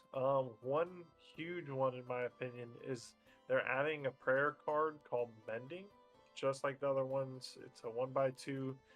They stack up to 3. It is a green card. So green materials needed to craft. It removes a good amount of wound from an ally. So this is like using maybe a blue bandage or something. Just by using this card. And I don't think it costs any spirit, does it? I don't have the card pulled up or anything. No, it'll be a resource just like the other ones. Yeah. Perfect. Just like a 30-second cooldown, which, and definitely in team play, duos and trios, that could be a sick, like, hey, just pop a pot, I got you. You can full heal right now, especially mid-fight. Say you're in an extended fight and you don't have time to hit that bandy, your priest off to the side, like, cleansing it. More tools, especially on support classes, is always a good idea, in my opinion. Especially ones like this that are very nuanced. It's not like, hey, we gave priest a 7th stun. No, you can cleanse wound. Okay, so they effectively have a bandage they can cast every 30 seconds. Like, that's a very low impact, but great to have. Yeah, in my opinion, an option, right? Because they have a cleanse, but how often do priests actually go out and cleanse, poison off somebody or anything? I don't really play priests, so I don't know how often that is, but it's great that it's there, that they have it as an option. If they feel like getting poisoned or diseased is what's causing them a lot of issues, that they have the ability to put that card on is great for a support character's playset. I'm pretty sure you can cleanse cheap shot with that card. If you can, that's hilarious. Yeah, I don't know pretty how fast the cleanse comes out, but it's a timing thing. But I'm pretty sure you can. Like, I heard some priests talk about it, where you can cleanse a cheap shot or a PD stun, which is, or I think it's just cheap shot, not PD. I think PD is just a root, but cheap shot specifically, actually, I believe. Prizak brings up a great point. Just to roll back to the rogue real quick. Mm-hmm. They did talk about adrenaline and how they want adrenaline to be this mechanic that rogues play around, but I don't know how many rogues actually have ever looked at their adrenaline bar and been like, I'm gonna wait 2 more seconds so that bad boy fills back up before I start left clicking again. There's no need. I think no one looks at it. It's there.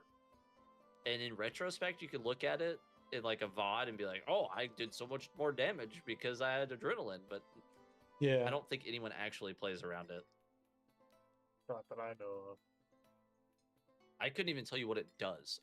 What does it give you 10% more damage when you have it? It gives you more damage. I'm pretty sure. Like whenever I haven't read it in a while, but whenever I looked into it before, it said that I don't think it said it buffed your attacks, but it did something to your attacks. And it'll take away the evade, and that's or not the evade, the resource for it. But like I'm pretty sure it's just like a little bit of extra damage on like those attacks. It's usually like I'm not sure if it's actually just any light attack or if it's like your evade attack, different things like that. Yeah, it just says spent by some abilities to increase their effectiveness. But what I mean, does that mean very vague, your poison claw does more poison? Does that mean your cheap shot lasts 0.25 seconds longer? Without actual physical numbers, who's to say, right? Yo, Swanifer with the raid. Thanks, Swan. It was great running into you into the free-for-all today, buddy. Swanifer was playing Warrior today, who I don't think got mentioned much at all in the dev talk. Although we haven't finished Priest yet. We haven't finished Priest, and we haven't talked about Warrior too. We're getting to Warrior. Yeah. It's next up. The only other change on Priest that I'm aware of is there's another huge change, honestly. They're redesigning Heaven's Ward. So instead of what it currently does, they're planning on it being a new ability. It says you turn into pure holy light.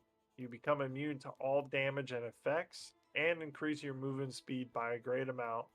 When Heaven's Ward ends, you deal damage and stun all enemies in an area. So it's kind of like you become like the ball of light, right? And you just go and kamikaze people. And you're immune to everything. I think this is going to be sick for Shield Priest. Shield Priests are going to love this in melee brawls. So yeah, as a non-priest player, I don't have a lot to say other than that it sounds cool. I don't think anyone used that other ability. I guess it was the original version of Heaven's Ward. I don't think anyone ever used that one. So if this is a better viable option, sounds great. Yeah. It's going to be really niche, Sword, though. Shield Priest more stuff. It's cool.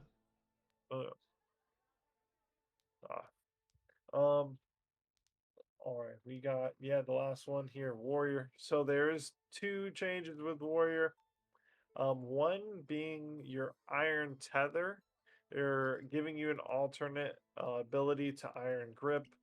Iron Tether, you will hurl an iron spike at a target location, tethering all enemies within 15 meters to it for an X amount of seconds.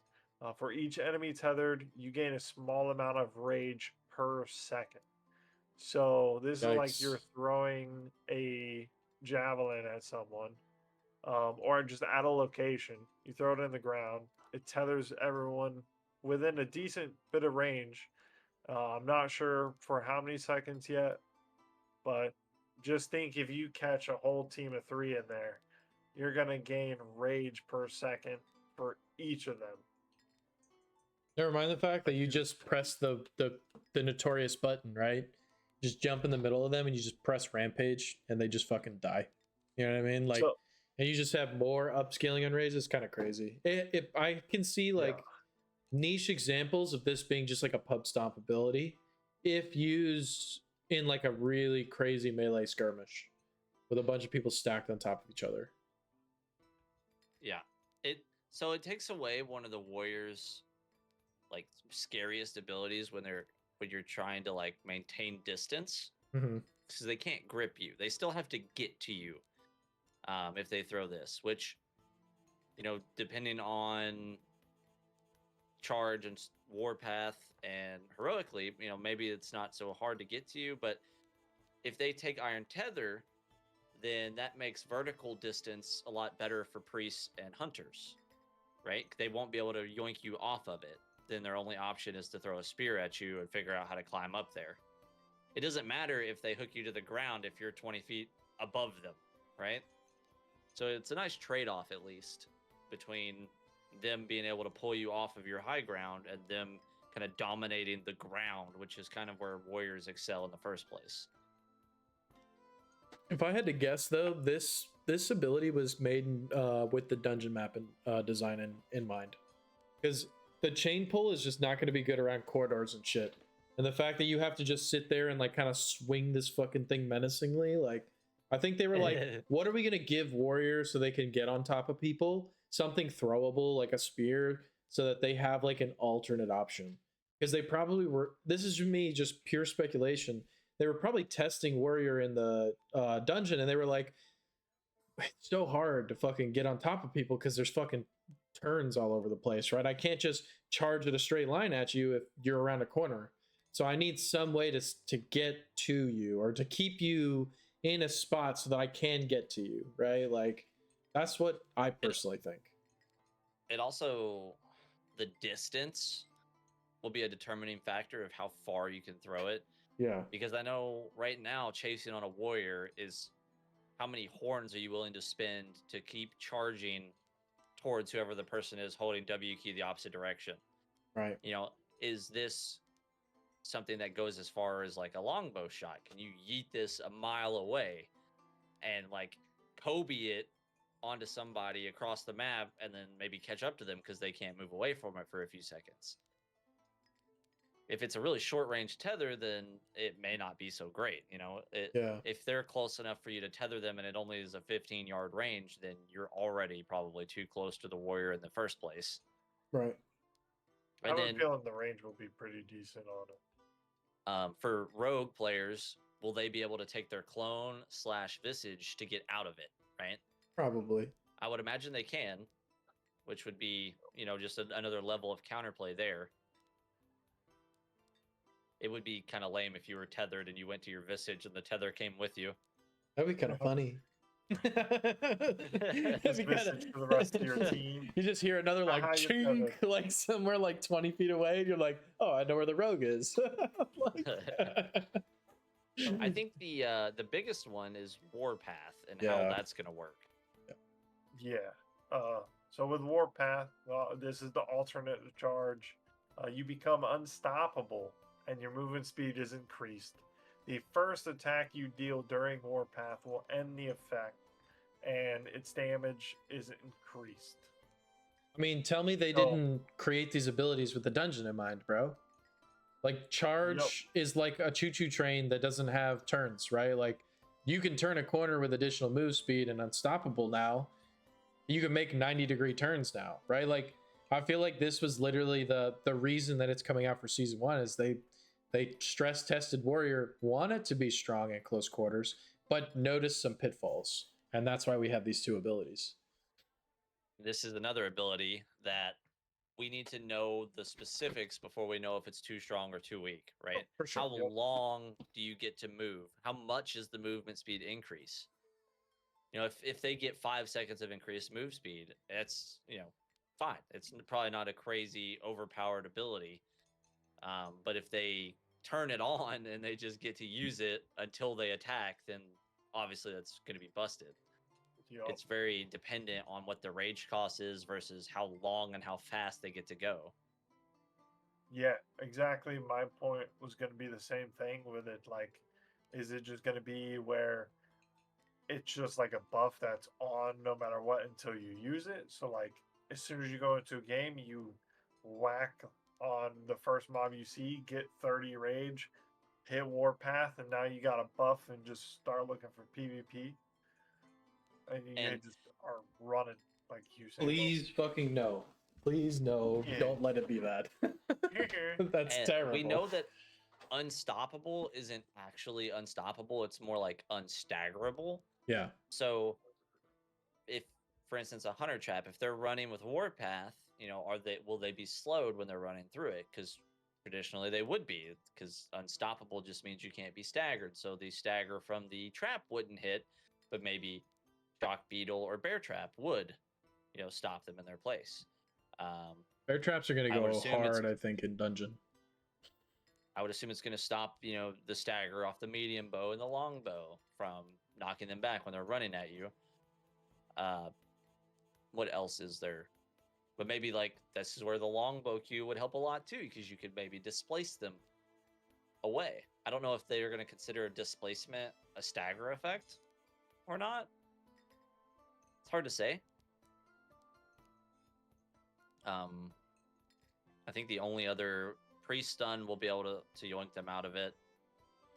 Just place a spark between you and them. So trolly. Right in the middle of a doorway, bro. Like you can't get around it. What are we gonna do? You know what I mean? Like that's kind of funny. Warpath into Death Ball 1K combo. Yeah, that's a little unfortunate, man. Horn into Warpath into Death Ball Rampage into evade attacks until you die. Like it sounds pretty fucking balls, but we'll see how it goes. Yeah. Those are definitely interesting changes. Really just gotta see them to see how they're gonna be, honestly. Yep. So that was everything on the classes. There was some things, some questions that were answered. Like the rogue's third weapon, which we've covered, 3 max bombs for hunters. The buff timers, they said that they are talking on getting little timers, but they didn't say that it was going to be coming real soon. So we're still going to have to be winging it. Yeah. Just get that internal clock in your head, or like just have your phone on your desk and just hit, like have a stopwatch. Oh, yeah. If you're really sweaty about it. That's very true, Krizak. Your priest could be your immediate front line. If you've got like 2 warriors charging down a hallway, you have your priest just walk to the front, go invulnerable, stun him. The warrior only, Nemo number 17 on the list. There was at least a couple people not warriors on the list today. Yeah, for real. But yeah, warrior was, I guess this is kind of a good point to talk about during the podcast moment. It's just like, obviously each class is going to succeed in specific instances, and warrior had a heyday today, I feel like, right? Like they did really good. Rogues could do okay. Priests did all right, and I think hunters got shit on the hardest, just in general. But what do you expect in a free-for-all? You know what I mean? Like, the problem with kill-based statuses like this is time to kill is the number one, it's the number one metric in these things, and warriors kill things faster. Yeah. So I might kill a warrior, but that warrior could kill 3 hunters in the amount of time it takes me to kill him, right? So just because they get more kills doesn't really mean that they're on top. However, I do think that with the current state of the game and the fact that most of the upper echelon of streamers and players are on warrior, and then they do the fight clubs where they all talk about warrior and teach each other warrior, there's not as big of that between the other classes. Yeah. There's not a lot of there's no hunter fight clubs that, talk about hunter tech. There's no rogue fight club that do that. I've seen a little bit of the priest with that Zero guy. He's kind of like teaching some tech to people.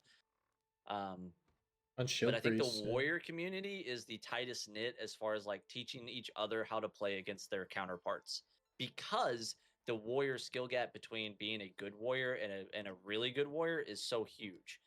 And once they learn the tech, it becomes night and day, and they actually have a good time, blasting people that they can get to. But I just stand again. Even if you put 6 warriors in a room and tell them to fight, they're going to kill each other before 6 priests, 6 rogues, or 6 hunters do.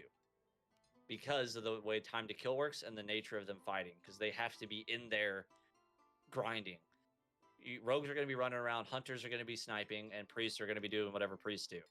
And it takes a lot longer to accomplish that stuff. Yeah. Rakan here. I can teach players how to aim. Oh, I can't. True, yeah, brother. Yeah. True. But there's other stuff about but then again, with Hunter specifically, it's kind of a two-dimensional class, so we don't have the same depth of techniques to be able to employ in 1v1s, in fights. Runaway space, find a good piece of positioning, know when to ditch it, know how to place traps and shit on the ground. That's kind of, but you're still going to get shit on sometimes, I feel like, because we just don't have a lot. Warrior PDR is so high? Sorry, go ahead, man. Yeah, he's talking about the physical resistance as being so high that it's hard to get warriors down. Plus, they get all their shields. They have the highest HP in the game, all that stuff. And it just takes longer to kill them. But, I made a meme about me keeping strength check off the top because every time I ran into strength check, I just rolled and slid around a tree until he would leave because he would get tired of chasing me around a tree. Yep. I'm going to kill him eventually, but if he catches me, I'm dead, right? And he's going to kill me in 5 seconds. Well, and the thing that I think is really funny about Warrior PDR too is what were the biggest complaints recently about Warrior, right? From Warrior players, they're like, we have no elemental res on weekends that we can't bring in the Ellie res pots. We just get shit on. It's I'm sorry that you actually have a damage source in the game that shits on you. You need it. Warrior is so good at the one thing, which is absorbing physical damage and getting on top of people and shitting on them, right? If you can accomplish that goal, you're a tank. You know what I mean? You're a tank in a fight club with 3 20-pound soaking wet, counterparts, right? You're this big beef giant. So amen, brother. That's why I came up with Swiftbow Strike Tech. Nice. This is why Strike Tech. Dude, and that's the problem with bring your own gear, right? Yeah. People were bringing in, 20 elixirs. They're spamming those pots every second they're out of combat. They're bringing in stacks of mystic potions, ailment resistances, right? It's not true to the actual game. Most people aren't going to have that type of resource to bring into every match. But for deathmatch, it kind of gets a little crazy with the prep that people do versus the prep that other people don't. I think all of us who played found that random geared player who just died in 2 hits. And it's oh, sorry, bro. Everyone else is in purples and legendaries. You're not going to have a good time if you're in there in greens. Yeah. That's why I'm a big proponent of the devs giving just a set blue gear or green gear and you just duke it out. It's fun. No, the TTK's lower Robin, and shit. Sorry, go ahead. Warhound, I don't have a problem with warriors having the fastest time to kill. The problem is people who think that number of kills is a viable metric to base class balance on. If the top 18 of 20 players is all warriors, 1, more warriors were probably being played, but 2, that's what they excel at, is just pub stomp murder, right? They get through the rounds faster. If we did 1v1 solos tomorrow and everybody played 1 match every 5 minutes, I don't think you would see nearly as many warriors at the top. No. The issue is that warrior matches last 30 seconds, whereas a hunter on hunter match could go for 15 minutes. Yep. And another thing too, you're saying they have low damage, they're hard to kill.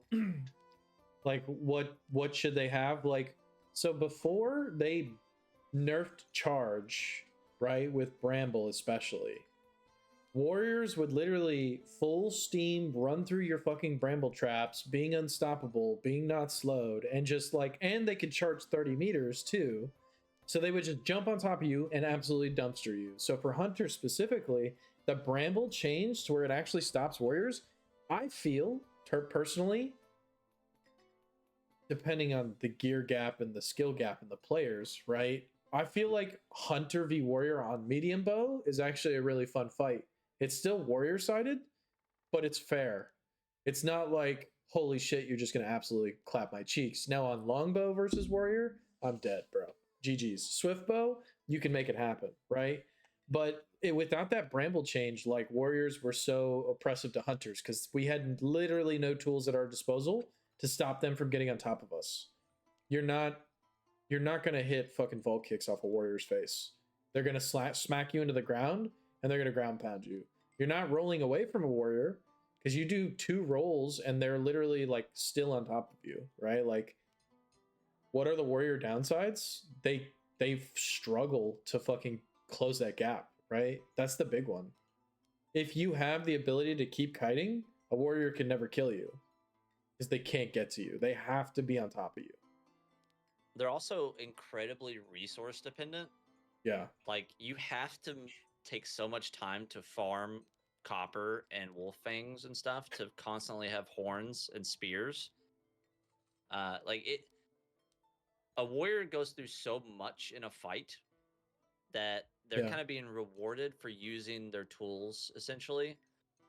I mean, when you think about how much it costs to make an arrow versus how much it costs to make a war horn a spear or and a horn, spear, yeah, it's not really comparable. Like, the warriors have it the hardest there for sure. And then if they do nerf healing elixirs, warriors are going to have the hardest time trying to figure out what the counter, like how to balance that around how they need to heal, because most classes can disengage a warrior and heal. So they're either dead or they disengage, right? But a warrior can't just like jump away behind a tree. They can charge away from you, but priests can tap them, rogues can throw a dagger, put a dot on them. There's a lot of options to stop their healing, whereas other classes can get away and pop a heal pot and not get hit for 10 seconds and get a heal off. And I think that the devs have acknowledged that healing elixirs in a bad place, and they're going to change it. Yeah. I love the whole idea that when you pop pots, it's not guaranteed heals, that you can stop the animation, and healing elixirs just takes that cool idea out of the game, right? Like, it's a cost versus reward thing. It's like, I'm disengaging from the fight, I'm resetting in the middle of this fight to try and regain my health resource, but if you can maintain pressure on me, now I can't regain my health resource, and you have an active role in stopping me from healing. Like, I bring up Dark and Darker a lot because it's one of the closer games to this. Warlock is a problem in Dark and Darker because their curses, they can run this thing called Torture Mastery, and if they hit you with a curse, it heals based off the damage done. So they can literally just curse a room of all the mobs and just be constantly fucking getting HP for free, and they're like impossible to fucking contend with because they have constant uptime on resetting their health pool. So you have to literally like blast them, blow them the fuck up. But it's difficult because they can curse you. Now your health is decreasing while theirs is increasing, and that shit feels bad. So like, I love that kind of counterplay in this game where it's like, oh, you're popping a pot behind a tree, it's only got 2 ticks off, I just hit you with an arrow, now you don't have any heals. That's pretty fucking dope. I love that. Yeah, I'm a fan of the 2-minute cooldown is crazy. Like, I said 1 minute when I was talking about it. But I do think if they're going to keep healing elixirs, they shouldn't be spammable. Even just like a 30-second cooldown. I think a minute would be good, like 1 per fight, but still, it's so oppressive, especially against, for instance, a rogue or a hunter, right? We're probably the biggest people who can abuse it, because if we vault away and we pop it midair, by the time we land, we're popped off. Same with rogues. They take their visage or their clone, boop, drink a little elixir, they're back in the fight. Yep. It's interesting, especially now that people are recognizing the wound resist tech and how strong it is. Yeah. Oh yeah. And it just makes the elixirs that much better. Yep. Nearly getting as much wound damage, you can just insta heal. What if healing elixir changed to a cooldown, plus it was an uninterruptible heal source, but didn't give you a burst of healing? So like, you know how like even a gigantic gives you like 88 per tick over a decent amount of time, but it can be stopped? Maybe a healing elixir, the whole counterplay to it is you don't get whatever the amount, like 200. Let's just say use 200 as an example. You don't get 200 right like that, but it ticks for the entire 200. Even with damage, it can't be interrupted, but still have a short cooldown. So it's still a really good elixir. It's very hard to farm, so it gives like benefit to farming the Kingsman, but it's not as oppressive as just boop boop boop boop. Now a fucking warrior's like full health, right? Like, because that's a little crazy. You feel me? I'm honestly fine with the instant, like it remaining the instant, but being on a cooldown. Just because, 25%. like, Thank you, Krizak. yeah, so that way, like everyone has that ability to maybe get one instant heal off, which I think is reasonable. Yeah, I'm just offering alternate ideas. You know what I Oh, mean? yeah. Like just something, because the way it is right now, it's obviously a sore point for the consumables in the game. Yeah, being able to spam it is crazy. I don't think anyone in the upper end thinks that healing elixir is in a good spot. With the caveat that, like I said, warriors don't have a good way to heal without it because it's so easy to chip damage them. They might be giant tanky boys, but how do they heal back up if they can never pop a heal? Biggest hitbox in the game and slow as fuck, right? Like, if I can just spray swiftbow shots from a mile away and one of them hits him for 20 damage, stopping the heal makes it worth, you know? Yeah. Oh, 100%. Nuke that class. Spoken like a rogue player. Yeah, they only well, yeah, go ahead, Merv. Sorry. I was gonna say the last thing for like just immediate questions that they answered was kind of like someone asked a question about a catch-up mechanism for players who join mid-season. The Chris did mention that they're going to be adding more quests to that original campaign that ended in killing Mortdog. They're going to be adding more to that, as well as they're going to be adding like additional weekly quests. So not only do you have like that reputation, daily quests, you'll actually have weekly quests that will give give extra XP and everything. So that'll be good for the newer player experience. As well, like they said, with the addition to the new maps, a lot of the sweatier or players that just have already been through Greenwood, they'll move over to the dungeon or Greenwood Night because it has better materials to farm. Let them run it out on.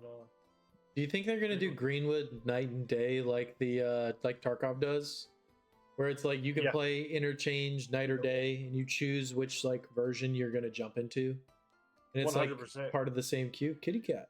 Kitty cat. Special guest. Special guest. Yes, sir. Kitty cat, what's your name? It's Zed. Hell yeah. Zed, welcome to the podcast. Do you have any words you want to introduce yourself, brother? Nope. He's camera shy. Like, hell no. I was an extra special guest. Logs in to buy Glint. Yeah, Grizak, I feel you, man. But yeah, so that's nice. Kind of for the newer players, getting a little bit more quests, more experience for that, and the additional weekly quest. I kind of wonder how that's going to be. As well with that, they are planning to overhaul, but change up and improve the rep gain system, modifying how long it takes to gain rep, and to make it like a shorter amount of reputation that's needed or experience with those traders. And I mean, one of the things on that as well is they're moving away from doing the crafts inside of the traders and moving that to your lodge. So you're going to have a couple of new things, like the forge, the loom, and the tanner. So like the tanner and the loom going to be your leather and everything like that. Forge, all your iron and stuff, the bars, everything. It's moving away from the vendor, so you're not going to get any reputation from like crafting those things from them. Thank you, Krizak. That's dope. That link's nice. This synopsis Krizak just posted in Twitch chat. If anybody missed it. Hey, Nemo put that together. Hell yeah, man. Thank you, dude. Hunter the Tavern. transmutation That's device fine. seemed pretty cool. Like, I guess you find recipes for the transmutation device. Yeah. And then you can make it into something else. One cool thing on this was they mentioned the guild hall. They're gonna do something like this, and it's where your guild hall can like choose a recipe, and then everyone in the guild can like put in resources for it to get whatever item will come out of it. I think those are gonna be some special ones. So, if we want to talk about guild some, what would a guild look like in this game, right? Would joining a guild give you maybe reputation bonuses, so it's easier to level your vendors? Maybe your guild can contribute resources to like increase rep gains for the whole the rest of the guild. One of the things I thought about was there could be a guild bank where you could deposit anything into it, but you can only withdraw a single item a day. That way it kind of reduces like players being able to abuse just a million people in my guild, I yoink everything out of the bank. But yeah, perhaps like a new player is struggling to find a hinge and they could use their guild bank to grab one hinge a day, and that just kind of helps them out without being a significant impact against the game. I mean, it could be, you could make it tier based or something crazy, or you can pull 4 junk items, 1 or 3 common, 2 uncommon, something like that. Yeah.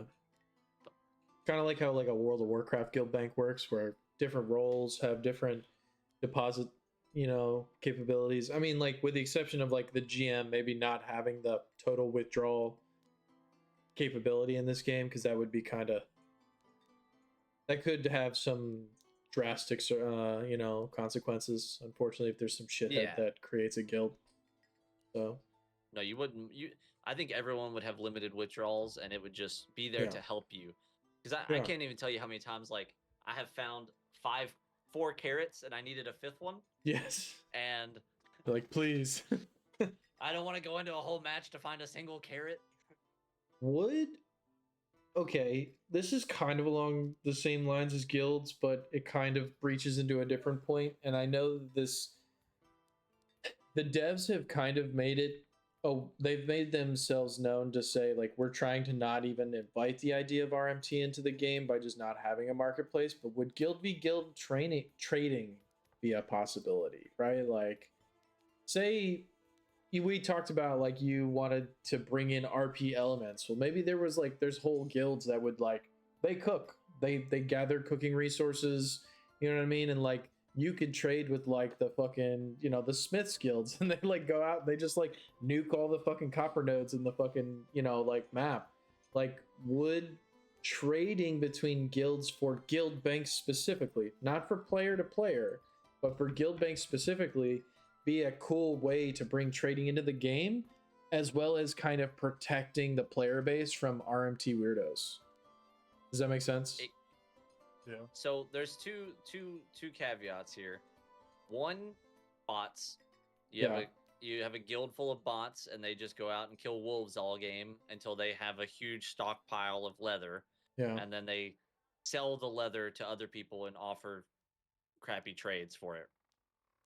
They would have to impose real regulated money transactions trading. caveats. Yes, sir. Sorry. So, for instance, you could maybe only trade 1-to-1, like 1 leather to 1 copper or something.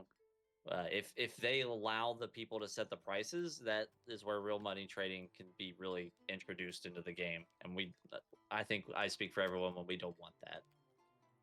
We don't want you to be able to buy a full stack of mithril and come in and trade 1 rawhide for it. Which is really funny last night on stream when Gil saw Zug and I. We engaged in some trading real quick, and we were on stream. And before Gil had come in, Zug was like, "Yo, I've got a stack of wild leather, man. I'm willing to trade for it. And even if you don't have all the stuff right now, we could set it up so you could trade in the future. And I'm like, how about a stack of mithril for a stack of wild leather? I'll do that. And he's like, I'm down for that. But I needed some of the mithril, so I gave him 3 bars for a whole stack of wild leather. And Gil goes, hey, yo, what the fuck is that trade? What is this bullshit? I was like, no. 3 now, 17 later. He goes, oh, okay, that makes more sense. like, yeah, like $3 now, 17 later. Dale, RMT. We'll see if he's farming up 17 more mithril bars before the wipe. Listen, I'm gonna get in there, bro. I'm gonna get in there for the boys. I already have like 5 bars back. Pod? I think I can get in here. I'm 25% of the way there, Zug. Trust me, I'm a man of my word, dude. Another 9-hour session of fucking killing Morthog over and over and over again.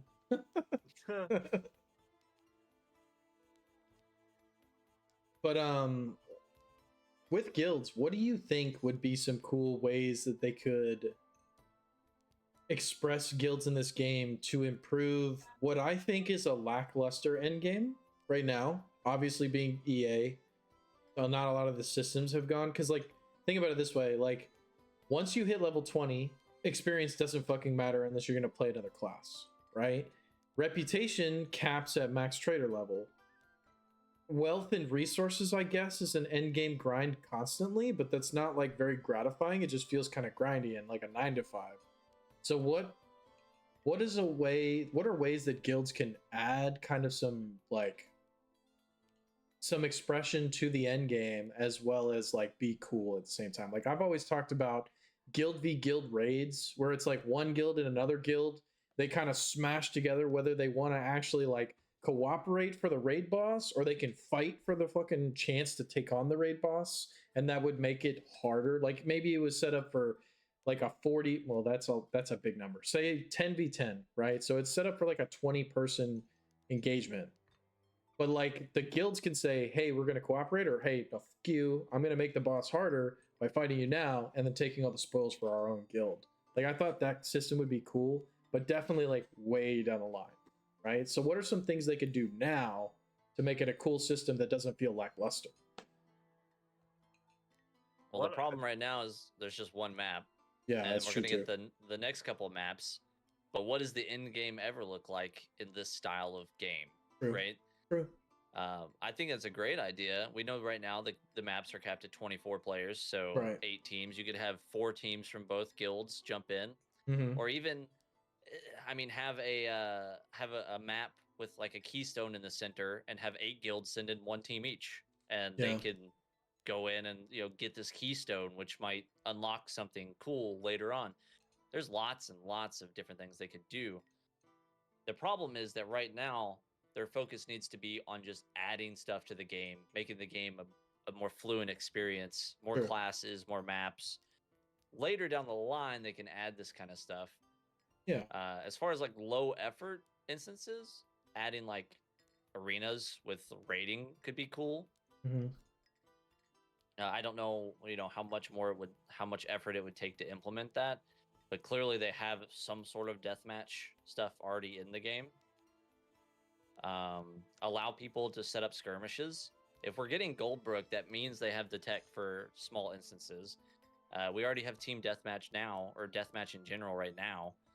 So, what could they do on the server side for them to be able to set up scripted battles where you let a guild challenge another guild and just go to war? Even if it's limited to a 24 slot server, they can still be for pretty fun, cool. Yeah. Let guilds wager their resources against each other. We'll battle you, and we put up 20 mithril bars. What do you put up? And you could accept the war one way or the other, and then maybe the winner is either who last man standing, or after an hour who has the most kills. There's lots of interesting things they could do. It is a small team, so how many resources are they willing to put away from just building the game into a more complete and smoother experience versus adding more stuff for the end game? True. Because, I mean, how many players on average have made it to Morthog and have killed him? Not the the 10% top end players that still play that have 200 plus hours. I mean, your average person who probably puts 50, 60 hours in the game. Yeah, we still run into people all the time that are like, we've never done Warthog, right? We were running into them last night. Hey, could you guys we've never done Warthog. We were gonna go try it. It's like, oh shit, my bad, dude. We just killed him. You know what I mean? Like, yeah. One thing that I think I would kind of like to see from it, just even like maybe earlier on, is like guild like quests, right? So like maybe the guild quests would be certain things to get certain resources, and like have like your own kind of crafting system for guilds, and maybe you gather these specific quest items to get these resources or whatever it may be, or there be new resources specifically for these like guild crafts, and you can create from the crafts like your banner, like a guild banner, like flags, and then maybe you implement like cosmetic stuff where like now you have a emote, you can fucking plant your guild banner on someone's dead body or something. That actually leads credence to different kinds of players being in your guild, right? Say there's 3 guild quests: 1 to kill 1,000 players, 1 to kill 10,000 wolves, and 1 to donate 10,000 gold, or probably in a guild like 50,000 gold. All right, you're gonna have players that excel at running treasure room, farming resources, and accruing gold. You have players that love fighting PvE. That's all they want to do is go in and fight PvE, and then you have players who will just want to kill people, right? So it leads credence to, because I know for a fact Lich Karthus doesn't want to go into the match and kill 10,000 wolves. He's going to sign up to go kill 1,000 players, right? I kill wolves all day, every day. That's all I do is run around and fight PvE, and I'll fight random people from time to time. But I'm perfectly chill just killing the wolves all day. And that can be like benefiting the guild as different tiers of player. And maybe like one guy is really economic and he has a shit ton of gold. And like, oh, look, Jimmy over here donated 25K. He got half of our donation right away. And you get a leg up when you're like the first guild to finish a quest or something. I don't know. Yeah. Or, you can show off your banner.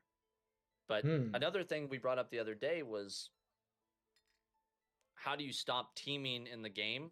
And do you want to if you run into other guild mates, right? So if you're in a guild and you don't want to kill your guild mate, how do you avoid that in the game? Versus if the game has enough players, is it a problem? Could they add a priority queue so that guild mates that queue up at the same time don't end up in the same lobby? You would need a much larger player base than we have now, obviously. But that leads to what would be the player limit on a guild. If you have a mega guild with 15,000 people in it, then that kind of negates that whole sense. Half the people you see are going to be in your guild.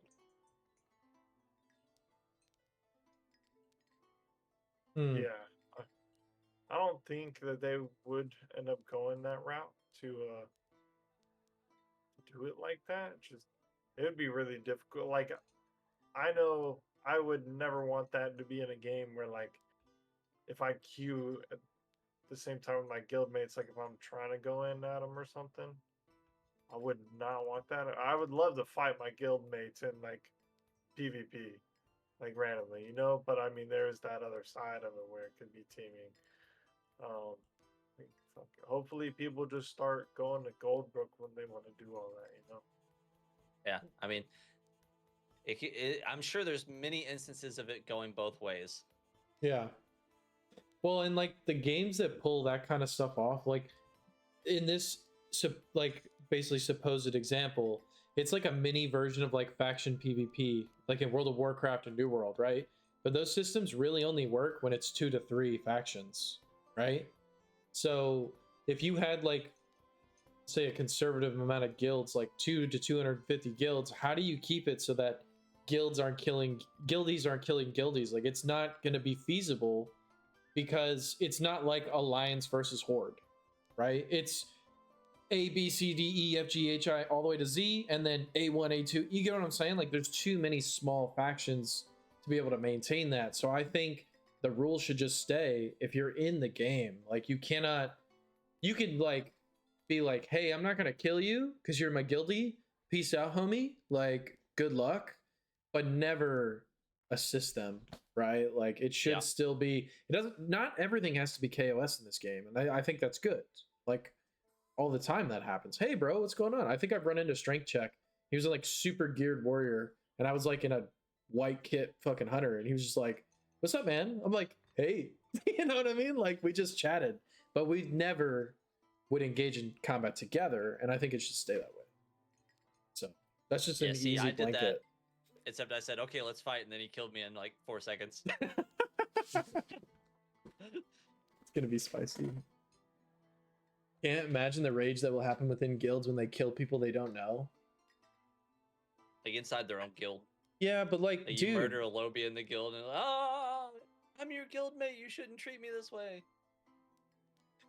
What is a guild? What does being in a guild mean for this game? I think is the biggest question to ask.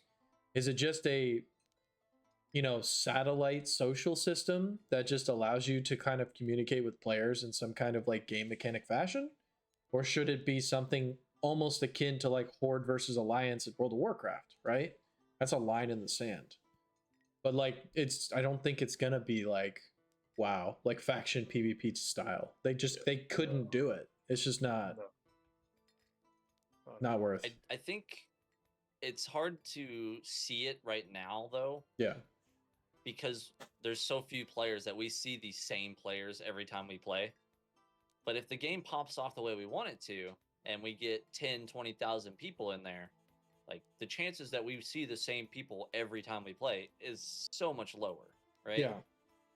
As I mean, I run into, Nemo, Rickon, Bronze, you guys. I see you guys all the time. Strength Check, Lich. Like, because there's so few of us, we're going to run into the same people every time. But if there's 10,000 other people, and there's only 20 people in a match, or 24 people in a match, statistically, we're not going to run in maybe once every couple of hours, if that. And those moments will be cool. If we even see each other in the map. Yeah. You're like, oh, dude, what's up? You know what I mean? Like, haven't seen you in a while, So instead of like, oh, you were just in last lobby, bro. What's up? You know what I mean? Like, oh, I re-queued into you and we're standing in front of you now. You know what I mean? Like, yeah, that's just low pop problems, I think, for sure. 100%.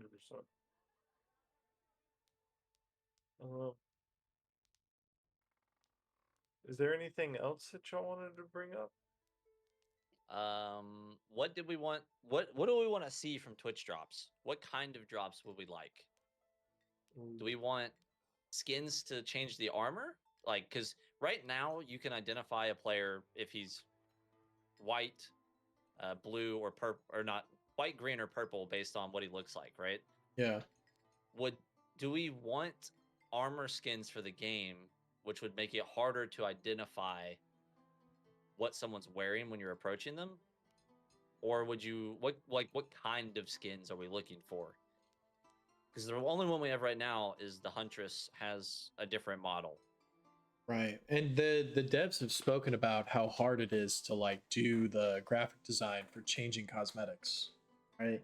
They've warned about, don't think this is going to be some like Korean MMO type, create your own character skin customization or whatever. So I personally think that identifying armor is a part of the game loop and should stay.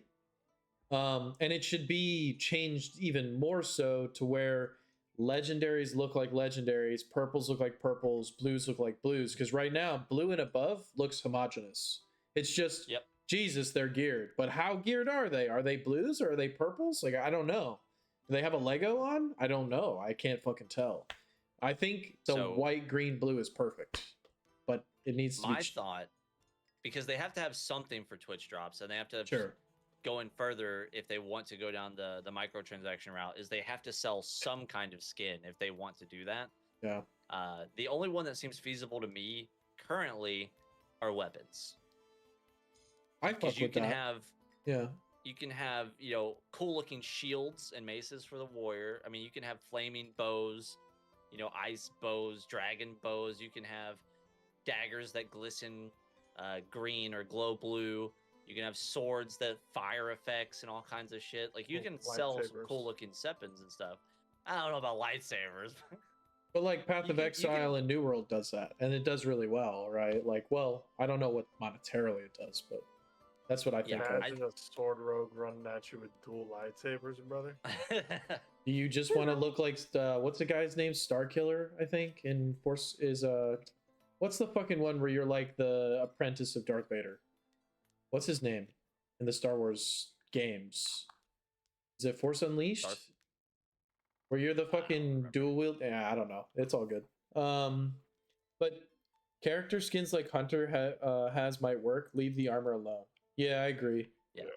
But that's the thing is, and like I personally have said this, I'm like, dude, if they give cosmetics to warrior, priest, and rogue for the Twitch drops this time around, I, as someone with the God tier supporter pack, would not give two fucks. I'd be like, fuck yes, absolutely dope. Get more people excited about the game. I paid the extra money because I want to see this game succeed. I don't care about having the only skin in the game. Like, I want other people to have skins too, and I think that's an easy one they could do, is create an Eldinar equivalent for each of the other three classes right now. And would hunters kind of like suffer? Maybe what they, well, no, because you should never give something that you charged for originally for free. But they could do like priest, warrior, and hunter and rogue could get a skin. That could definitely be some Twitch drops. I don't know if they're cooking that up right now. You feel what I'm saying? Like a cosmetic skin. I think that would be cool too. Yeah. I definitely don't change. If they want that to be part of the game, is being like the game knowledge to identify what that other player is wearing, that they can't screw with that with drops, in my opinion. But like I said, weapons, a sword rogue looks like a sword rogue. Doesn't matter what kind of swords he's holding. Right. Fred Bob says emotes. They for sure could sell more optional emotes. A dance / dance man. Give us a dance. True. Give me a fishing pole sword skin. Dual fishing fishing rods. What is that? That classic WoW one-handed mace that's just the fish. Yeah. Oh, the fucking fish. Yeah. Beat him with the fish. What? Give warriors like a freaking like a cutting board and a loaf of bread. That's actually hilarious. I'm so down. It depends how goofy they want to make the game, right? Like, do they want to do the Fortnite where they go just absolutely wild with the skins, or do they want to keep it in the fantasy genre? I feel like they're definitely the type of devs that would probably keep it close to theme, right? Like, we're not going to be seeing Snoop Dogg, the Huntress. You know what I mean? Like, I mean, I would fucking use that skin. It'd be sick. But, like, you know what I mean? Definitely probably not going to see that. Yo. Leave the goofy shit in COD and Fortnite. No to the Fortnite side, yeah. Yeah, exactly. Yeah. Bro, I can already see a cosmetic going in for Hunter to switch like the birds to like different animals. Oh, that'd be cool too, you know? Yeah. Send out a tiger instead of an owl. Give me Hanzo double dragons from Overwatch. Might be a little copyright infringement, but yeah. They say like Twitch drops, that's gonna be like for May patch, right? Yeah. What about like they could probably do like a good crate. You know how they put out the whole weapon specific crate that you got for the God tier supporter pack? Maybe like a really solid first big like 112 slot crate for Twitch drops. Yeah. Like a one time do an ogre crate. You know, ogre, whatever it is, you know what I mean? Like just something to be like, here, bro, I know that storage is gonna suck until you get this upgraded, but here's one good stash tab for free 99. Do you support stash optimization as a paid mechanic? It depends on how like it's done. For like Path of Exile, you can buy a stash tab that like automatically sorts armor into it. Kind of like we already have it if you bought the supporter pack, right? Right. Like, like making it so you could right click a stash and say, hey, only put consumables in this stash. I personally like it. However, there needs to be more stash tabs allowed so that the affinities could actually be useful. Does that make sense? Like the amount of Yeah. tabs we have is not enough for the amount of gear, consumables, and shit we have to like keep. But yeah, I play Path of Exile. I'm super on board, but how does everybody else feel? Right? That's my question. Right, yeah. Are they gonna Are people okay with that being a paid option, or well, I paid $25, it should be in the game? the way that Path of Exile does it is perfect. Like they have the stash tabs available 24/7. And then from time to time they go on sale and it helps drive sales, right? Premium stash tab is the only like pay to win tab that's in the game, and that's for the trading, but they already said that trading is going to be pretty much non-existent. So affinities I'm super cool with.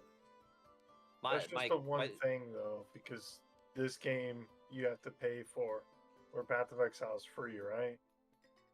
Yeah, and that's, you just have that's the the option. Yeah. That's the clutch part, right? Because PoE is free, you're not invested into the game. You can play the base game for free. This one you do have to pay $25 for. So are you okay then paying more for quality of life? No. I think the big question is, does the free version of the game, is it hindered too much to where the quality of life becomes almost pay to win in a way? And I think if that's not the case, then why not have microtransactions that give some ease of access, or not ease of access, but like just the quality of life stuff, right? Like, as long as it's not pay to win, that's the number one big rule, right? It's just no pay to win in the game. It can't be. You can't be record, I'm buying a fan Legos. Pay for more quality, right? Yeah. Because if I want to support the game, optional stuff like that, I feel like is a great way to support them. That doesn't impact the actual game. Anyone could sort their stash tabs if all it does is sort it for you.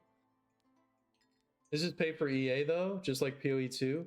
Well, Krizak, like Dark and Darker does this, all right? And I'm going to bring up Dark and Darker again, but this is, I think, an appropriate point.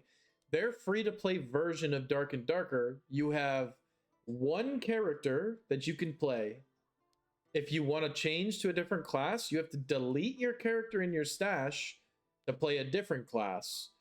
And you can't play High Roller. You can only buy items in the trade house and you cannot sell. That's too hindered, I think. Is it cool that they offered the free-to-play version of the game so that you'd be encouraged to pay for it? Sure, right?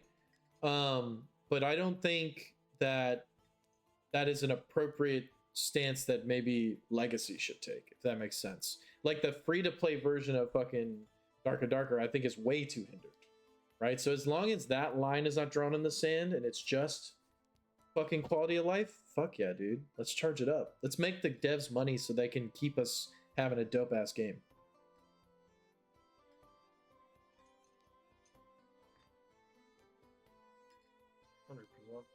You can get Ogre King King Cranes. About Sorry, go ahead. Time boost for gathering. Exchange X and get 2x mining materials for the next 4 extractions.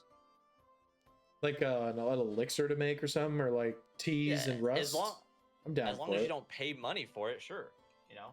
What? And as you want me to turn in, 2,000 gold and I get double extraction when I mine for the next 4 extractions? Sure, why not? I think the only thing that should be it shouldn't modify any like loot drop table. No, I think he specifically meant just for resources, gathering copper. Yeah, that's fucking dope. Maybe getting like some treasure keys or something like that. A part of like the drops. Krizak earlier asked 3v3, 2v2, or both. I mean, I'm a fan of both if the player base can support it. Same. You're always going to have the friend groups that have 3 people on all the time or 2 people on all the time. So as long as they can accurately balance the game around it, I think both are perfectly good. And more queues is just, it fits more different people, right? Like I know you two are constantly always playing together, and a lot of times you don't have a third. Yeah. So, and I'm usually playing with Fred Bob, and going in 2v3 sucks if you're not God tier. It was fine until people really started to get their feet out from underneath them, and then like most, like the higher tier of players that you're mainly running into, the Giga Stomp trio groups, once they started to dominate the areas, 2v3s got really hard. Pull off. Oh, yeah. because you just don't have the resources in this game sometimes to pull it off.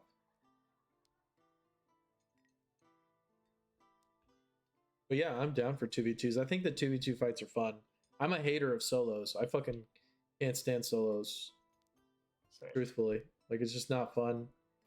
I don't want to just play against like 8 rogues, 2 priests, and like a warrior, and maybe a couple other hunters. Just not fun gameplay. Not very engaging.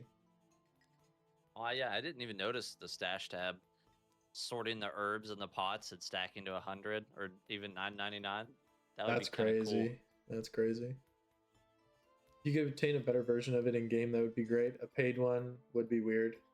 Yeah, like as long as whatever they give as a microtransaction could be grinded towards in game for an equivalent option, I think we're big chillin', right? So that the free to play players are not like put at a massive disadvantage. A lot of like the Korean MMOs have this problem where they'll bring pay to win options in, and it's such a divisive thing where if you have money, you just win the game. And obviously that doesn't have a place in Legacy. Yeah, pay to win is awful, but I don't know at what point quality of life becomes pay to win. Especially in a game like this where you're constantly like going in and extracting and stuff. I mean, I know me personally, I'll organize my stash like once a week. Hell, I was organizing it earlier and I found 6 stacks of blocking elixirs. I'm like, why do I even own these? What am I doing with these? I'm so bad. I haven't organized my stash in probably about a month. So it's all over the place. It is down bad.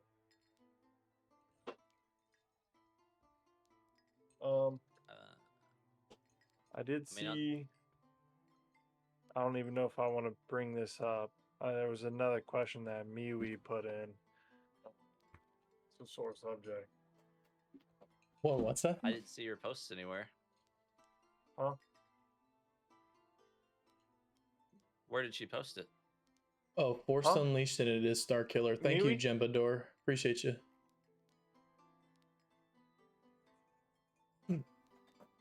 Nah, her question on during the dev talk. Oh.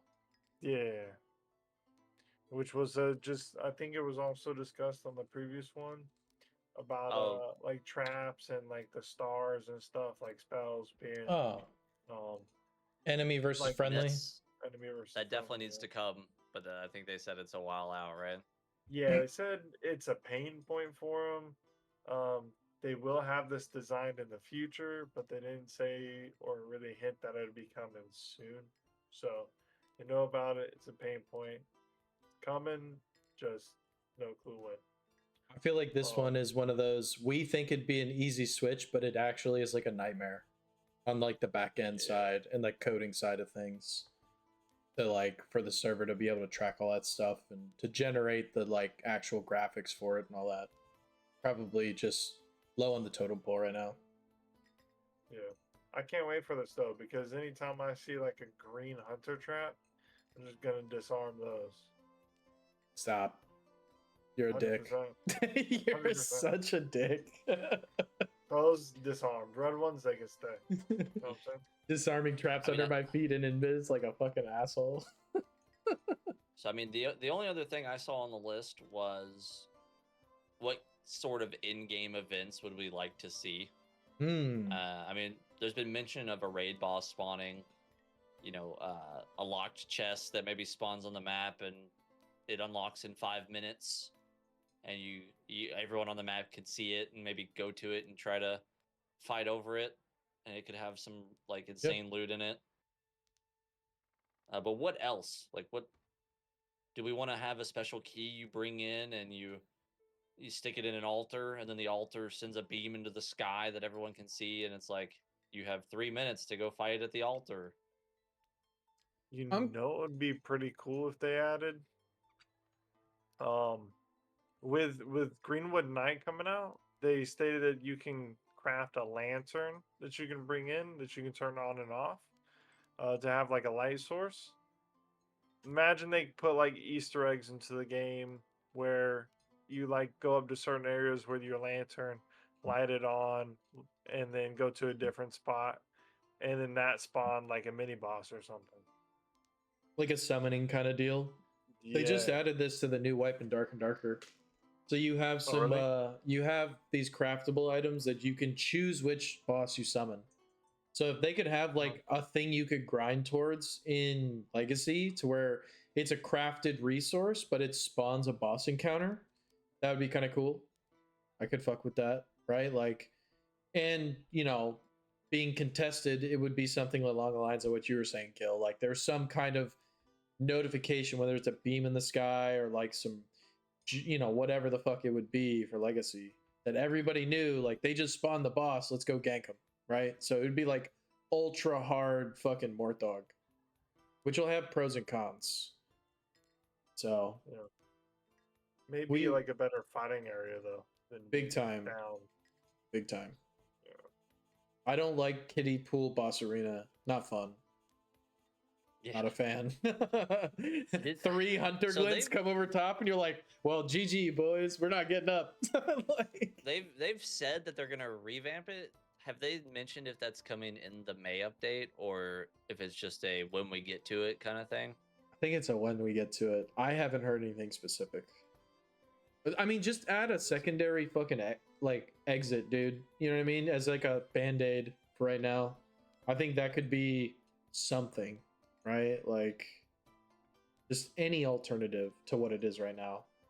I mean, at least the boss arena closes, because I don't know if you guys remember trying to take Mortdog before. It was like you jump in Mortdog pit. That was before they changed Mortdog too, where his minions spawned with him. So you had to go through the first phase of him screaming as well as killing like 15 goblins, which was really ass. And players could jump in and grief you. So like it's better now, but it could definitely be improved more. You know? Mm-hmm. Oh, yeah. So it's steps. I'm cool with the steps that we've taken so far. 100%. Yeah. I mean, it's so hard to just keep remembering, you know, that it is a small dev team and these things take time. Yeah. Especially when we all know that we need more content. And getting out that big patch is like going to be a lifeblood for the game, right? We're the sweaty few that have grinded the game to a pulp, though. Right? We're part of that selection of players that is bored with this stuff. There's still people playing junk gear. I literally ran into a dude the other day. He's like, I bought this game like 6 months ago, but I'm just trying it out really for the first time. I'm like, fuck yeah, bro. That's what's up. You know what I mean? Like that dude has so much shit to explore, but we don't. Right? So and then he ran into Legacy Rogue Main and got destroyed. Right? No, we actually like ran around and killed some mini bosses and I was helping them out. It was fun. So every once in a while, organic teaming, huh? No. It was random threes. I was queuing in as random threes, okay. and I was in like a white kit, and I was like, "Hey guys, you know, what do you guys want to do? You want to kill some mini bosses?" They're like, "Yeah, dude, let's do it." I'm like, "All right, cool, bet." So I was just like running around, like hanging out with the little lobby dudes. You know, it was fun. No teaming. I've only queued random threes once in the past 2 weeks, and it was 2 priests, and they just left me and went to the castle and flew around. I'm like, okay. Oh, that's I'll leave. Awful. Legacy hates Dale for that organic teaming, bro. Yeah, for real, dude. Holy. It be like that sometimes. It be like that. Was there anything that we didn't cover, or anything else that's on y'all's guys' minds? There was a couple of questions I don't know. I think you hit the 2v2 versus 3v3 question, but maybe also if anybody's in chat and has any questions like for us to discuss, this would be the time, right? Yep.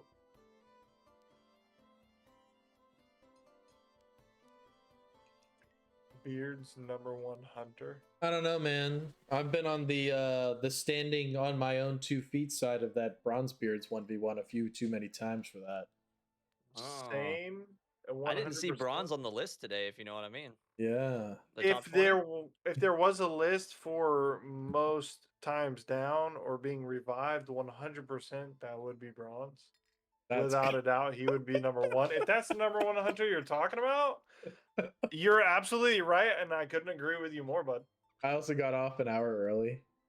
Yeah, dude, I'd get I off an feel hour you. early Like, too if all I did was die.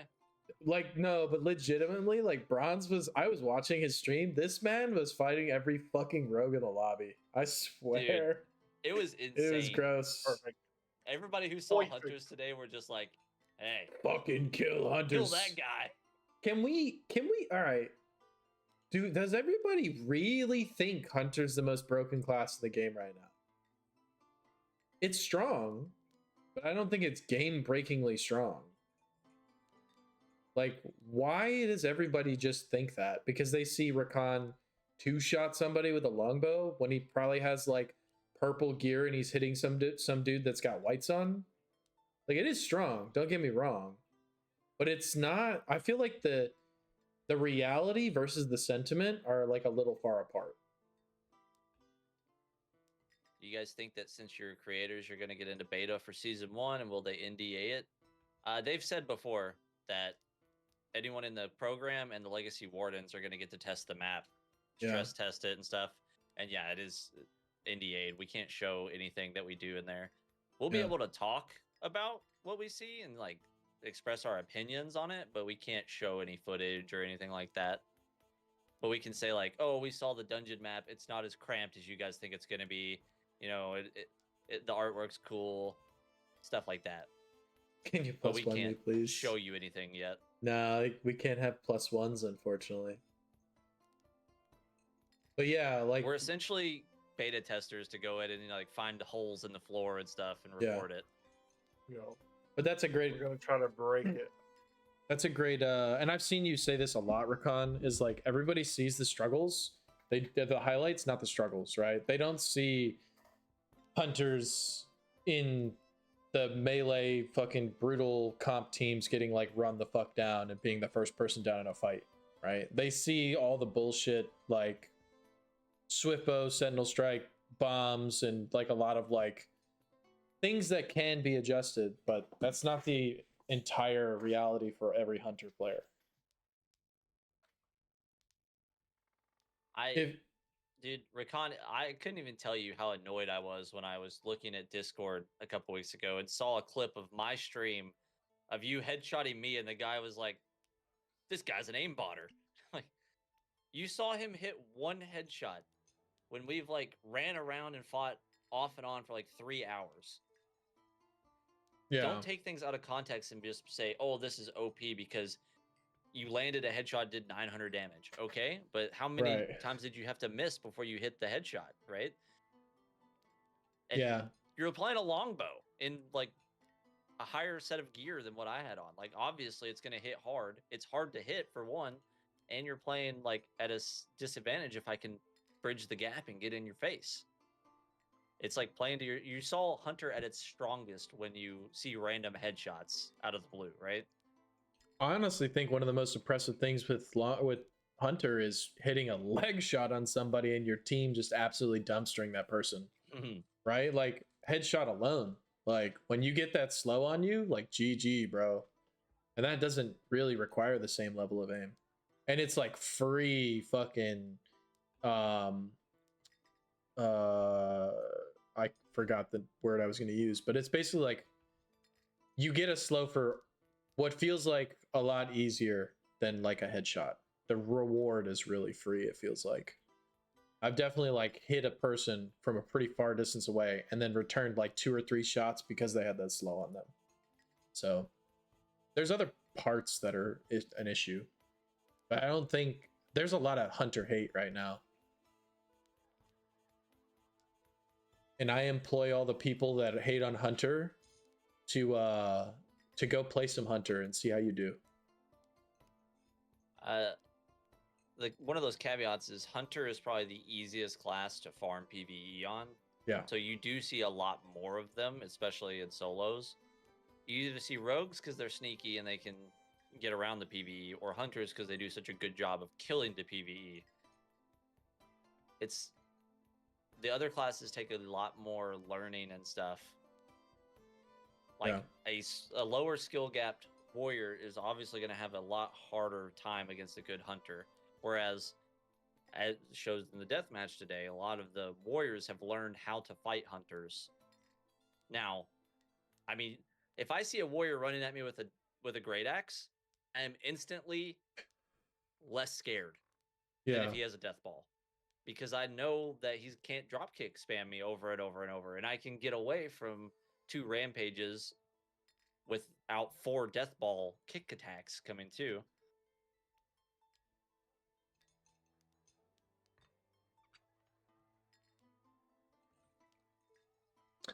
I feel like, and I don't want to ruffle feathers when I say this, okay? So just take this with a grain of salt. This is just a mere observation. I popped into the priest discussion channel and I saw a lot of just complaining. Like, I feel like the priest homies, at least the vocal minority that is in Discord right now, it's a lot of complaining. Like was talked about earlier, like warriors have sometimes a hard time getting on top of certain players and really solving the gap issue of getting on top of people so they can do what they're designed to do. But I see warriors, like some of them complain, but a lot of them are like helping each other out. Here's some things you can do, this and that. And I see a lot of priest players are just like, wah, this is broken. Wah, this sucks to fucking fight against. It's like, you guys just gotta figure it out, man. You know, like I fucking hate fighting sword rogues. It does feel really bad, but I don't freak out and like tilt hard as fuck against sword rogues and they kill me. I'm like, man, dude, sword rogues hard as fuck for me to fight. GG's. You know what I mean? Like, it's just part of the game, dude. Complaining's only going to keep your mental in the dust, you know? To lead off of that, though, do you think the game should be balanced around solos, duos, or trios? Absolutely. Trios. Not even a question. And that's kind of the issue with priest, right? Is I think it's pretty... The consensus is very strong that a priest on your team in trios is like one of the most insane things to have right now. And that's why they feel so much weaker in solos, because they're just so valuable. And if you give them too much, then they just become absolute like insane gods. I think priests are super slept on right now, and they have instances where they can be very, very strong. And I think there's a lot of players that are behind the wheel that just don't have those techniques in hand. Does that make sense? You know, you get what I'm saying? Double warrior priest is my least favorite comp to fight against. It's the most annoying shit. Everybody's bubbled or fucking healed for like 1,000,000 fucking health. I can never fucking chunk them down. I just die. If I see double warrior priest, I'm just running. I'm wind arrowing away. Fuck you. Like they said, in a month or so, we don't know the date, but when wizards come in, how is that going to shift the whole meta, right? Will priests still be where they're at? Will priests somehow counter wizard? Will the new trios meta be double wizard warrior, double wizard hunter? We don't know. We don't know how it's all going to end up in the long run. Triple wizard, so you triple fireball, one shot somebody, and then you run away so you can triple fireball again.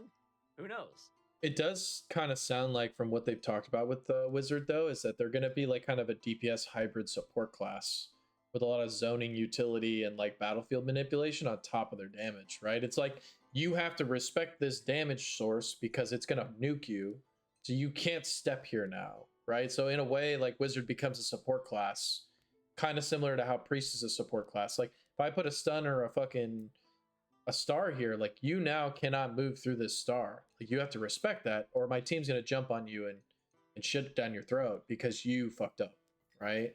I feel like it's gonna be interesting to see how that plays out. Will wizard replace priest completely?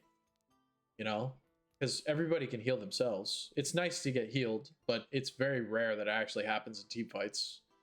If somebody's running your priest down, right? Like unless it's just a full choo-choo train style.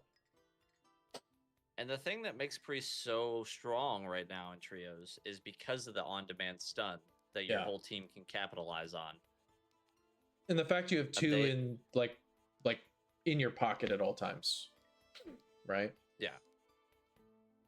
Just so much stun, so much stun. You can place the stun where you want to place it. You can hook it onto people when they're out of stam, so you just absolutely can't miss. it's very versatile, and the reason that double warrior priest is so strong is you stun a target, and then 2 warriors guaranteeing their damage, you're just dead. Yeah. There is no counterplay to a stun like that.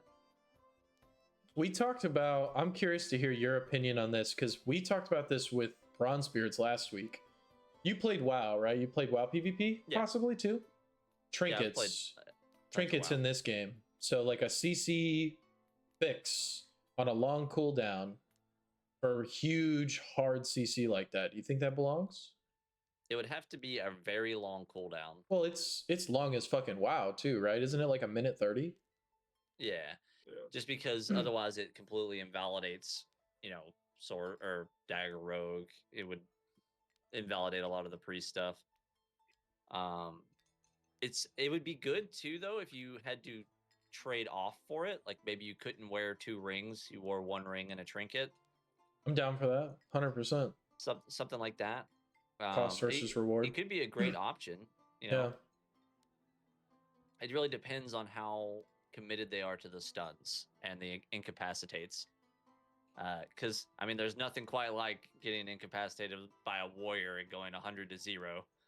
Well, and, or yeah, a super geared dagger rogue and eating that 800 backstab.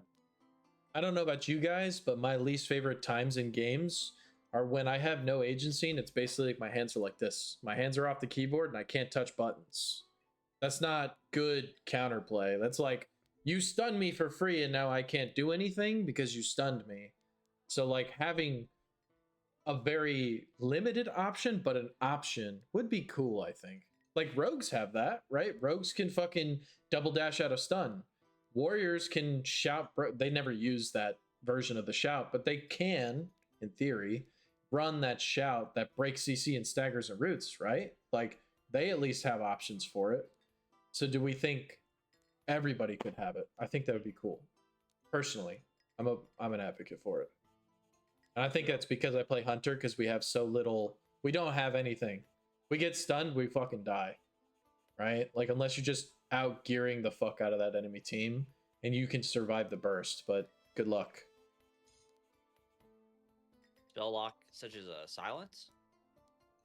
Ooh, like a spell suppress. That could be cool. Drop an AoE silence on an area or something.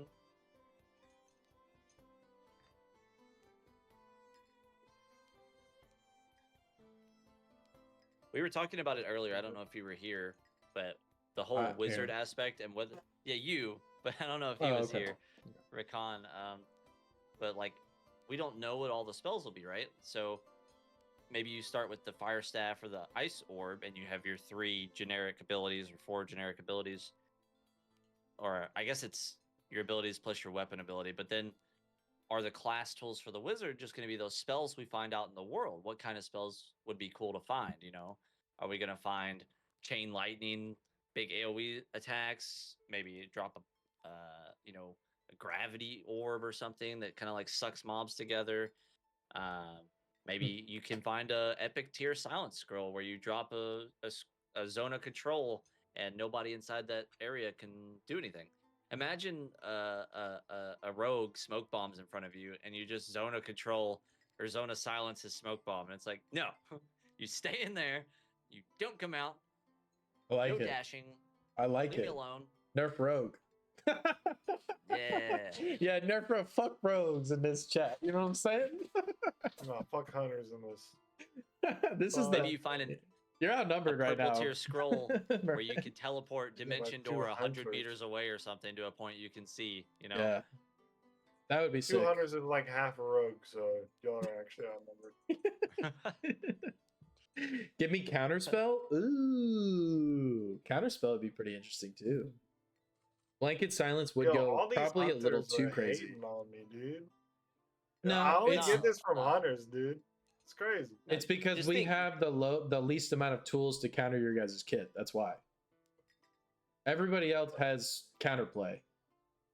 Hunters have very little, and it can be circumvented by a lot of your guys' stuff in your traits, not even just your fucking active abilities. So that's why, yeah, I am.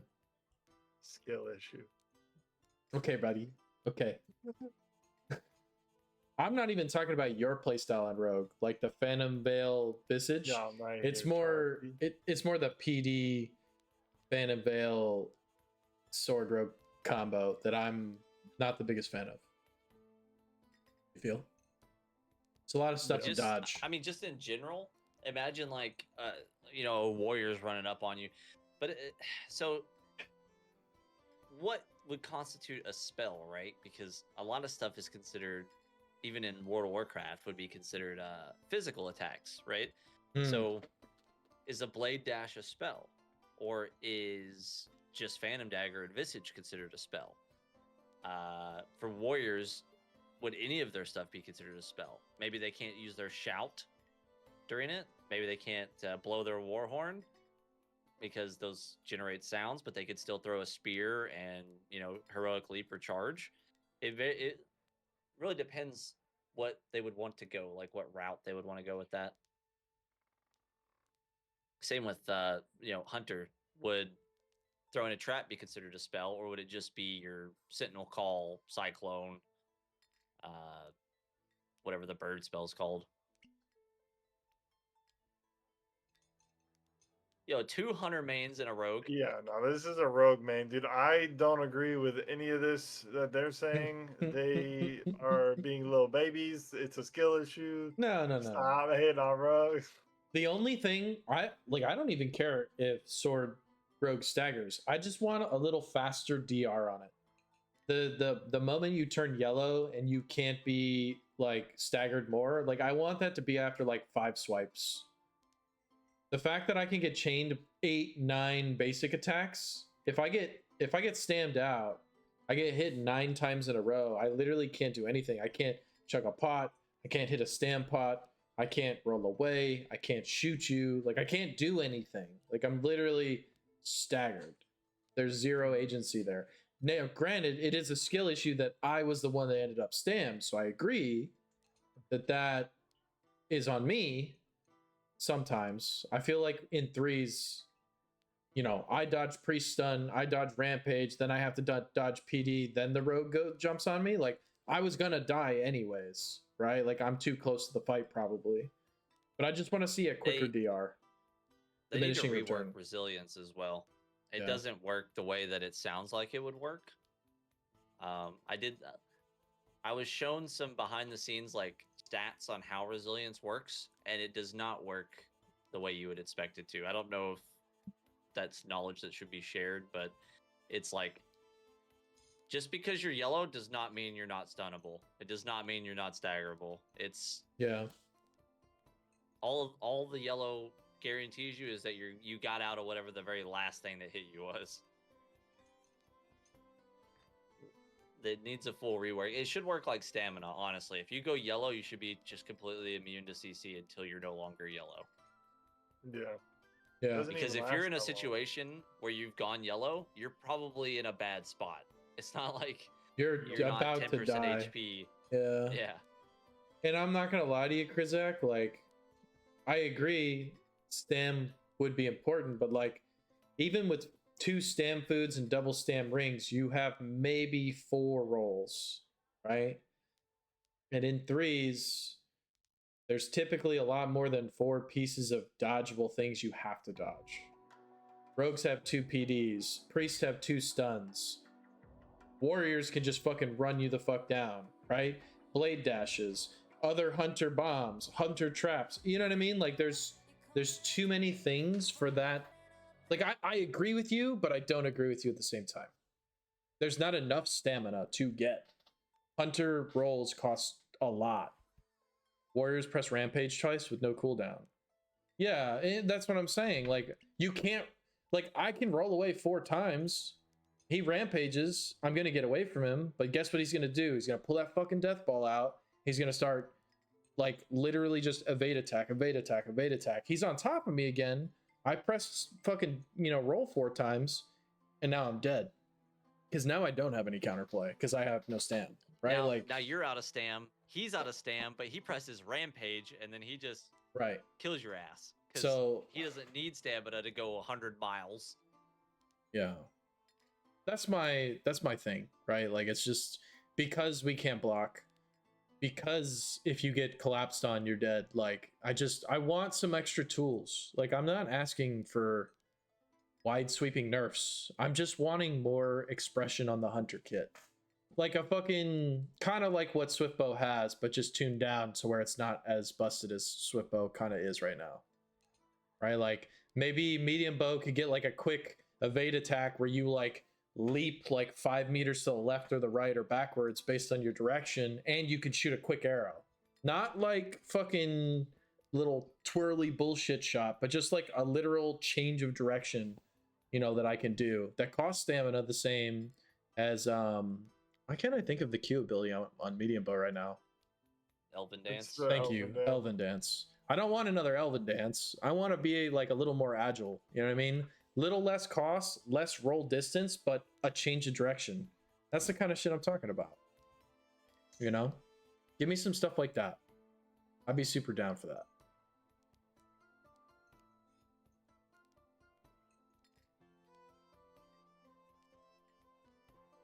Yeah, I've played every class to 20. All right. They all have their pros and cons.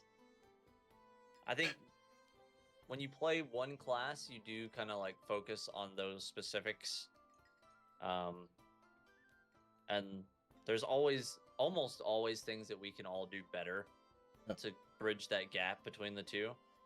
I know, like, for the longest time, it was driving me nuts that I would try to roll away from rogues over and over, and I would run out of stam. Because I would put traps down, and then they just double dash through it, and it does nothing. So I really had to get in the mindset of, like, rolling back across my trap so that it's still in play. And then they either have to dedicate 2 more dashes to get across it, or they get hit by it. Which that's more of a solo's problem than a trio's problem. Yeah. But just to rehash it again, Warriors 2 weeks ago said hunters were unkillable, and then today it was very clear that they figured out how to kill the hunters. Yeah. Handedly as well. Like with very, very little difficulty, with a lot of work behind the scenes, though. I will give them that. Like the Warrior gang has been grinding super hard. Give me some of those tools, man. I'd be super down to grind to be better at Hunter, so that I'm not complaining about Sword Rogue. You know what I mean? Give me some gameplay options. That's all I'm asking.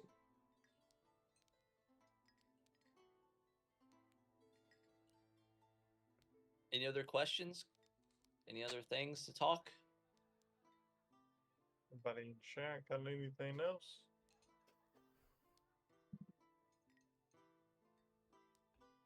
I don't like Hunter. Yeah, Nemo. I get you, man. Like, I don't like Warrior. I tried to play it last night. It was fucking hilarious. I was so bad. And I recognize that. Like, it's your version of Hunter is Warrior for me. Left mouse button, evade, left mouse button, rampage. Code. Yep. That's the up, down, left, right, BA for a Warrior. Yep. Oh, yeah. This is the way. This is the way. All right. Well, we don't have anything else. I guess this is it for this episode, the 4th episode of Goldbrook Tavern, a Legacy Steel Sorcery podcast. Special thanks to Gilchriist for being on this episode as a guest. Appreciate you being on once again, man, and just accepting to come over and give a little chat with us on here. So really appreciate you, brother. Hell yeah, man. Thanks for the invite. Hell yeah. Sure.